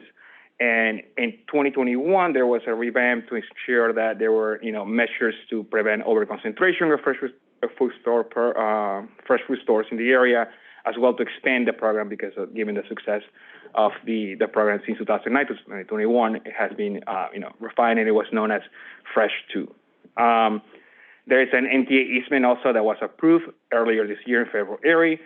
The easement is located on the other portion of the lot, on Lot 20, and it's about 140,000 square footage of transit easement, which is one of the reasons of why the applicant, is making the case that the authorizations include that the modified maximum height is appropriate in this case. Manhattan Community Board 11 voted to approve the project, unanimously on March 22nd. And next slide. The surrounding area, is at the heart of Central and East Harlem. Mayor's Pine, which is 125th Street, is generally characterized by residential and commercial uses. Most buildings in the surrounding area range from 2 to 8 stories, with several taller buildings located on the east side of the Park Avenue. Next slide. These are the contiguous on 3rd Avenue. The blocks to the west and south of the zoning lot are a mix of older commercial, residential, community facility, and a few vacant lots also in the area. Next slide. And Lexington and East 124th Street, the block on the north of the zoning lot. There is, in here you can see Gotham Plaza, which is a 11-story mixed-use residential development constructed in 2001. And east of the block is the site of 1 East Harlem, which is significantly larger. I believe it's 19 stories in the area. Next slide. All right, this is the proposed development with the actual granting of the authorization. So as of right, the building will produce 14 stories and is staying at 145 feet of height. With the granted authorization, that will go to 15 stories and 160 feet of height, which represent an additional 15 feet and 1 general story on top of the development. It will include about 500 units of residential units, and up to 160 will be made affordable. We don't have the details on which option the applicant will be pursuing. I just want to remind the Commission the project is as of right. And will also include about 24,000 square footage of commercial floor area on the ground floor. Of those 24,000, 6,000 plus will be allocated to the fresh food store. As I mentioned, the transit easement is located on Lot 20. You can see here on the on this ground floor plan or site plan, Lot 27 and Lot 20. And it will also include 102 parking spaces. Next slide, please. Here is what Chair Garaglia was mentioning before in terms of the certification findings. The department has reviewed these, requirements and believes that the proposed fresh food store meets these requirements of the 25% of the retail space being allocated to the sale of perishable goods, those being 500 square feet being allocated specifically to the fresh products, and having also 35% of such retail space allocated to the non-perishable foods. The next slide, please. The proposed fresh food store is allocating an extra, 194 feet, which is the minimum required. And also a quick point on here, there is, the idea of having a minimum in the fresh food program doesn't mean that the store is not up to the standards. What the department believes is that 6,000 is what we consider adequate for running a fresh food store. And, it goes up to 20,000, but we see that 6,000 is also what is the minimum requirement for actually running one of those fresh food stores in the area. 39% will be dedicated to perishable food products, which is more than the requiring 25%. Next slide. And here are the findings for the authorization. These findings are, a little less of a checklist and more about the interpretation of the how the proposed development is meeting these findings for the modification of the height. So there are 3 findings in here. The first one being such modifications are necessary to accommodate the first story utilized as a fresh food store. The second one being the proposed modifications should not adversely affect the essential scale and character of the adjacent buildings. And the last one being the proposed modifications will not unduly obstruct access to light and air of adjacent properties. We have conducted an EIS on this, have found that there is, that the application complies. We specifically define this B and C that are more related to actual scale and character of the surrounding area in East 125th Street. And the department believes that this application meets all of the findings of the authorization. Next slide, please. Here is the waiver site plan. This is the 15th story where, the additional height will be located. Essentially, when you have the fresh food store, is 1 square foot for each 1 square foot provided in the fresh food store. In this case, they're proposing 6,000, but the authorization is allowing them to get a little more than the 6,000 allocated because of the actual, increase of the height, which the applicant is utilizing to provide more housing. Next slide. Particularly related to the first finding, which is being necessary to accommodate the fresh food store in here. The requirement specifically talks about, height to ceiling clearance of 14 feet. The applicant is providing 14 feet and 6 inches, which is being reallocated to the 15th story in here at 15 feet. So essentially the same, amount of what is provided at the fresh food store. Next slide. Again, so the additional height and the additional, floor will be allowing the applicant to provide 30 plus more housing units than, typically will allow in here. As I mentioned before, the limits on here, the C44D zoning district limits the height to 145. And, in order to accommodate the fresh food store, which is, push that development for 400,012 square footage plus, we wouldn't be able to accommodate it as of right because he limits the height in the envelope of the building with the fresh food store that is essentially adding the height and where to accommodate the remaining floor area. Next slide. A little bit of the neighborhood character diagram. As I mentioned before, there's one is Harlem, which is standing at 19 stories. There's another, a couple other buildings like the Salvation Army is Harlem, also 12 stories. We have conducted the analysis to believe how much of the impact will be adding this new development of 15 stories again, the department believes that is in line with the surrounding area. We, see that 125th Street perhaps can add a little more density than what 15 stories is, being so in here. There are big plans for the portion of that area on Park Avenue, Lexington or so, with expansion of the 2nd Avenue subway. So there are, more to be said about what can potentially be allocated in 125th Street. Next slide. Manhattan Community Board, as I mentioned, voted to approve the project on March 22nd. They were, approving with conditions. The conditions specifically, rely on or ask for an open line of communication between the developer and the community board. The, developer has been made aware of these conditions. Next slide. And in summary, approval of the authorization to modify the height would allow the development to be 15 stories, to provide 500 units of housing, and also 160 of these being affordable units. Will allow, will create a fresh food store in the area. And, just a little plug for the Fresh program in terms of the success since 2009. There have been 30 fresh food stores that have opened, allowing 1.2 million New Yorkers to have access to fresh food products in the area. Next slide. And just quickly to get into the responses to the CPC, I know you saw those in your packages. Next slide. But just a quick summary of what was provided. There was a list of nearby food stores within surrounding area, and also with a map with food stores in a half-a-mile radius. There is a confirmation the possibility to accommodate a larger food store within the EIS study that we did for this particular project. We analyzed the inclusion of the 20,000 square footage in here.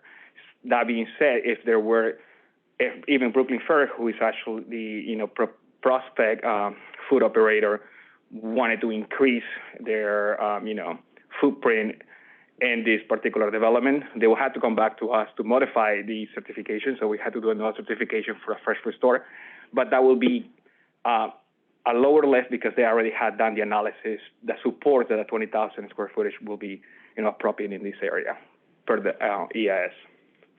And there is a further explanation for the need of the height and the waiver, specifically about the as-of-right version with the inclusion of the fresh food store and why it's needed to accommodate the extra height.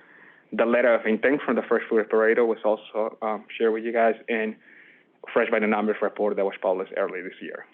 Next slide. Just quickly, within a half-a-mile radius of what other stores or food stores are located within the area, there is a food bazaar right on the corner of the development who has around 45,000 square feet of additional floor area the fresh food, food store. It's not a fresh. It's a food bazaar, yes. There. And next slide, I believe that's all of my presentation, yes. And I can answer questions. Let's go to some questions. Commissioner Benjamin. Yeah, I had two questions. One, as to the first finding, it seems to me that with a 15-story building, the developer could have the supermarket or a supermarket and lower his floor-to-floors by 1 foot on each floor, and he would not need this certification. 14 stories, you mean driving? Yeah, if he lowered each floor by 1 foot, he would be able to accommodate the supermarket without this authorization. Right. So how do we make the first finding that he couldn't? Yeah. Well, I think, we understand what you're saying. I think the goal of this authorization that's available is to not have to make that trade-off between the quality of a person's living space and the ability to provide a fresh food establishment. And so when the commission is estimating what is necessary, I believe that's the trade-off that's really being considered by the commission. And I grant that it would be a relatively minor reduction in height, but again the department has over time tried to ensure that we are putting into place measures that ensure that everybody gets, really desirable living conditions with, appropriate floor-to-ceiling heights within their units. No, I mean, I continue, as you can tell, to remain skeptical about this authorization, despite Paul Selver's excellent letter. My skepticism remains. Okay, thank you, Commissioner. Commissioner Maureen? Thank you. Thank you both. Can you tell me what the 15th floor plate measures out in terms of square footage? Yeah, if we go back a few slides, but it's about 22,000. Okay, so that's the reason why I want to make this observation is because usually we give 1 for 1 in terms of additional square footage, right? In this case, we have a 6,100, let's call it 6,200 square foot supermarket with a height differential of 5.5 feet. So we're going to call that half a story for a second, just for argument's sake. That brings you to 9,200 square feet, right? So we're giving 22,000 square feet on one floor plate, and I'm a little bit concerned that we're going to set precedent for others to come and do the same thing. And so I'm wondering what the thought process is behind that. Should someone else come in with the same idea of, hey, I want to bump up one complete floor versus getting 1 for 1 on my square footage. I do understand we need the housing. I got it. But it sets a precedent for future applications to follow this sort of mold, if you will. Yeah, no, I think, there's when the distinction between the certification and the authorization happen. So when you're certifying, you don't necessarily need to get the authorization to accommodate the floor area. So if you're doing about 1.1, even if you're doing 20,000, you could accommodate those 20,000 within your building envelope. In this case, what is happening is allocating the additional floor area doesn't fit within the building envelope because of the restrictions on the zoning law. So in this, as you know, there is a 140,000 square footage of the transit easement, which makes it, impossible for the calculation for them to add the additional 6,000 and being out of compliance in terms of the building envelope. I don't know if that. I'm not understanding though. I'm not following. I would put it more simply that in other sites they may not have the floor area to fill up that top story. In this case, they do. And so they can build out the full floor plate. But in many cases, we've seen that where they just have just enough to get a couple units on the top floor and that and there. But I see it as a site by site thing, and in terms of the discretion there. I understand that, but we do have sort of a formula that these are the kind of actions that we do that then set off kind of the domino effect for others to come and ask the same thing. I could see an applicant saying, I can fill out that floor plate, and so I should get that. I guess the pushback would be in the findings. If the commission looked at the findings and said, one side of the thing is on a narrow street and it's not appropriate for additional height, then they could have the discretion to modify. Right, and the overall concern is really the size of that supermarket. I mean, we went from 49,000 square feet to 6,000 square feet in a supermarket that serves many communities, including the borough of the Bronx. So, if we're talking about, this is why I'm honing down on these square footage numbers, because they just don't make any kind of sense that you would ask for a 6,000 square foot, 6,200 square foot supermarket in a building of this size, in a community of this size, and you want one complete floor, 22,000 square feet. I mean, there is give and take here, and I don't see that the give and take is fair. I will be very honest in my statement when I say that. And I just wanted to add, here is also the constraint specifically that the zoning law has within the zoning district as well. So 125 limits the height at 145 feet. If there was no limit on the height, or there was, I'm concerned about the size. So the 15th floor discussion was the base square footages in parallel to the size of the supermarket. What I'm saying is that I wouldn't mind the 22,000 square feet or the height for height, but you're giving me that was supposed to 50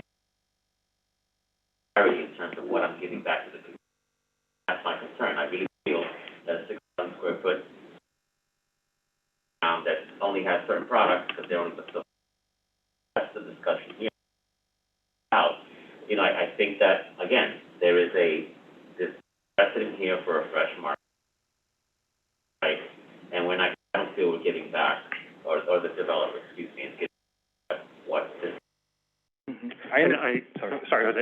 I just want to come back again to the two separate actions that are components of this application. One being the certification, which is what establishes the size of the fresh food supermarket. And again, the regulations for fresh say that anything between 6,000 and the 20,000 are appropriate and meet the finding, and that's a ministerial action. And as long as you check that box, you receive the fresh certification. So it could be 6,000 square feet, and it's an appropriate fresh supermarket. And, the commission had made that determination in establishing the fresh food program originally. What is really strictly before the commission right now is of course, registering your concern, Commissioner, but not the size of the establishment. We really are limited in our discussion today to talking about the height that is the added height that is being sought, the 15 additional feet, 1 story. The applicant received the 1-for-1 bonus, or 1-for-1 floor area for the 6,000 and change square feet for the fresh supermarket. And what the commission is really determining today is if the added height is necessary to accommodate that floor area. The applicant also has additional floor area available on the lot that is being included in that additional story as well, but that is not fresh supermarket floor area that makes up that difference between the 6,000 and the 20,000. They have floor area available on the lot that they would otherwise not be able to accommodate within the restrictive height envelope of 125th Street. And just, to that point, and I know you said that the height was not a concern, but in more recent, the special 125th Street district was adopted in 2008. Since that time, we've, come back to revisit the areas around that as part of the special East Harlem Corridors district, including the intersection of Park and 125th Street, where we and the commission made the determination that at that particular intersection, for example, just a block away from the site, that no height limit was the appropriate height for that location, and in blocks flanking this site, 295 feet, 275 feet were the appropriate height limits there. So, I think again it comes back to why at the department we feel the 125th Street corridor can certainly accommodate additional height, particularly when more housing is resulting. Thank you, Commissioner. Let me just jump in for a quick question here before I go to Commissioners Osorio and Rampersad. So what I'm hearing is there's obviously concern about the size of the supermarket. Fresh program defines that it meets the criteria, so we have to put that aside for the moment, at least for the purpose of the Commission's discussion. But as it relates to the precise additional amount of square footage at the top, that's the question that's before us. And to Commissioner Benjamin's point, one of the 3 findings says these modifications are necessary to accommodate the first story fresh supermarket.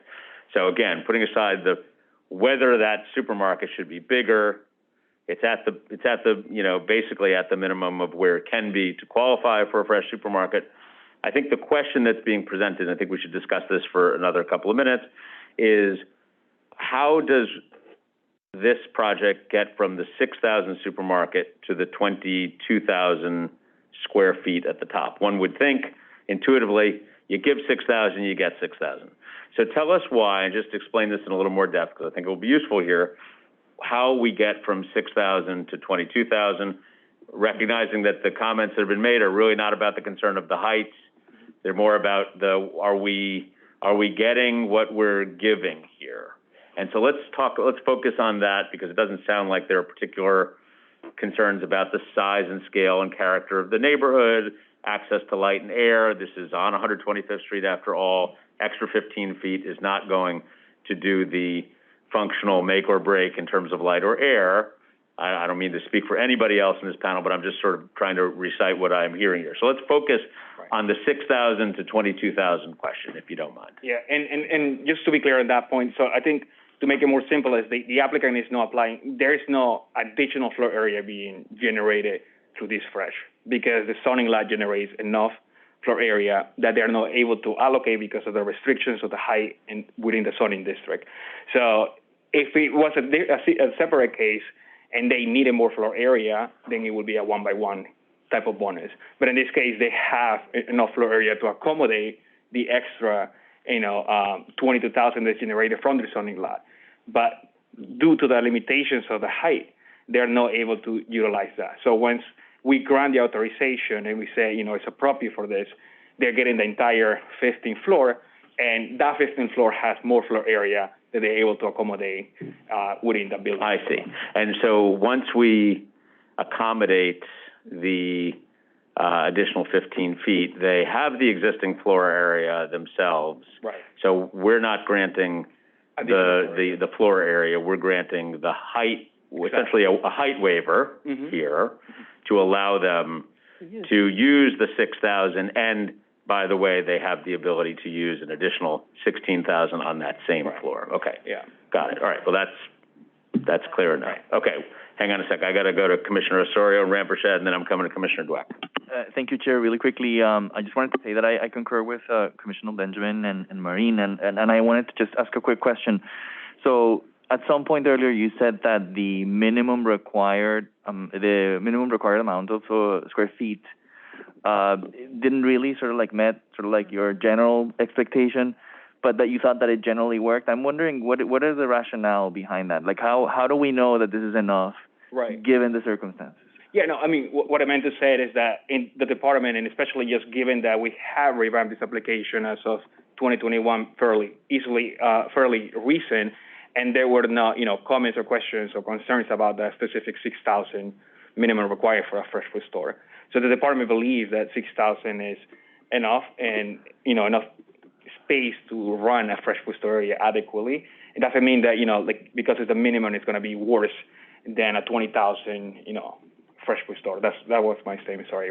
Thank you. But I'm wondering, how do we know that? Like, how do we, what do we have a formula? Like, how do we know that that's enough? Right. I mean, I can definitely try to follow up with our, fresh program team in here, but I know because we did a little bit of research when we were working on this, that the average, fresh food store is about 12,000 square footage citywide and about 8,000 in Manhattan.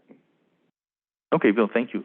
Yeah, look forward to that. I just wanted to make sure that you remind you that I did have a question about the vulnerability of the site to coastal flooding, and I still see the map here very much. So in terms of the projected, not the existing, given today's presentation, I really hope you can get back to us in that regard. Thank you. We definitely raised that point because we share those with the applicant. The site is not within the floodplain. It's almost within the area, but we're working with Solar, so I've had to double check. But, since, just to provide a general answer to this, since they are a natural right development, they will have to comply with any type of requirements that are particular for, resiliency and other type of cost of flood, mitigation. Thank you. Thank you, Commissioner. Commissioner Rampersad, with your permission, Commissioner Dweck has to run out the door. Would it be okay if he jumped the line? Go ahead, Commissioner. Thank you. Just the findings require that they could be able to build the fresh market or would not be able to build it? What are the exact words of the findings? Yeah, they are necessary to accommodate a fresh food store. That's specific language in it. I mean, it's kind of ambiguous because I don't know if without this being passed, if they would build a fresh food store. Any supermarket is not necessarily a fresh food store. Right. So, in that respect, I've not been a proponent of this workaround, but in that respect, I would posit that they do meet the findings, and that I don't think that if we turn this down, they would build that market there, and you'd have one less store. And again, we're gaining housing out of it. So, while I'm not a proponent, I think it's probably on us to look at how fresh. There is always going to be some things you learn after you enact some kind of change, and one of the things we've learned is how not to allow that to happen in the future, or how to look out for that in the future. But to their point, I think that they did meet the findings and that there would be no fresh market there if this resolution would not pass. Thank you, Commissioner. I appreciate those comments. I think that they are fair and correct. Let us go to Commissioner Rampersad. Actually, Chair, you had asked the question I was thinking about, but I just have one quick question with regards to the ceiling height at the supermarket, which is 14.6. I don't have the drawings here. Is that, so the finished ceiling is to a drop ceiling? I'm just curious for clarification for my purpose. Or is it to the structure, and is that throughout the entire first floor? Because if they wanted to expand that supermarket later, would they be able to down the line? Yes. Just curious. That's correct. So it's to the entire first floor, the 14 feet and 6 inches. And it's, to the finished ceiling. That's how we, Finished ceiling is like a, you see, and the only reason I bring this up is because you'll see it a lot of times. You have exposed steel. Is that what they're considering?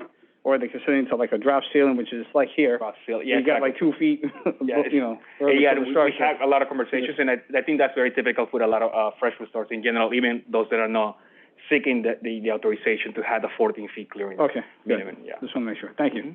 Thank you. And just as we close out here, so just so we all understand the dimensions of the fresh program. So if you get the certification, if you qualify, and you do not get the authorization from the commission, what then happens to this dynamic? And if you could address Commissioner Dweck's point about what would happen here. Right. So for the applicant's argument on this side is that it will not be, possible to accommodate a fresh food store.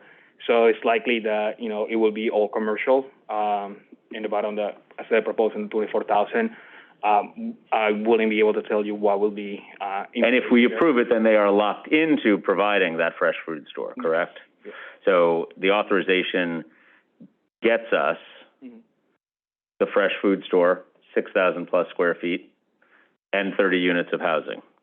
Denial gets us no additional units of housing and no guarantee of a fresh fruit store. They could actually put it in if they wish, but no locking in of that, correct? That is correct, yeah. Okay. All right. Okay. We've got point of clarification here from Commissioner Murray. I'm confused because we're saying, I heard them say that there was more floor area left on the table, and they could have come in to ask for a height differential without the supermarket. Is that correct?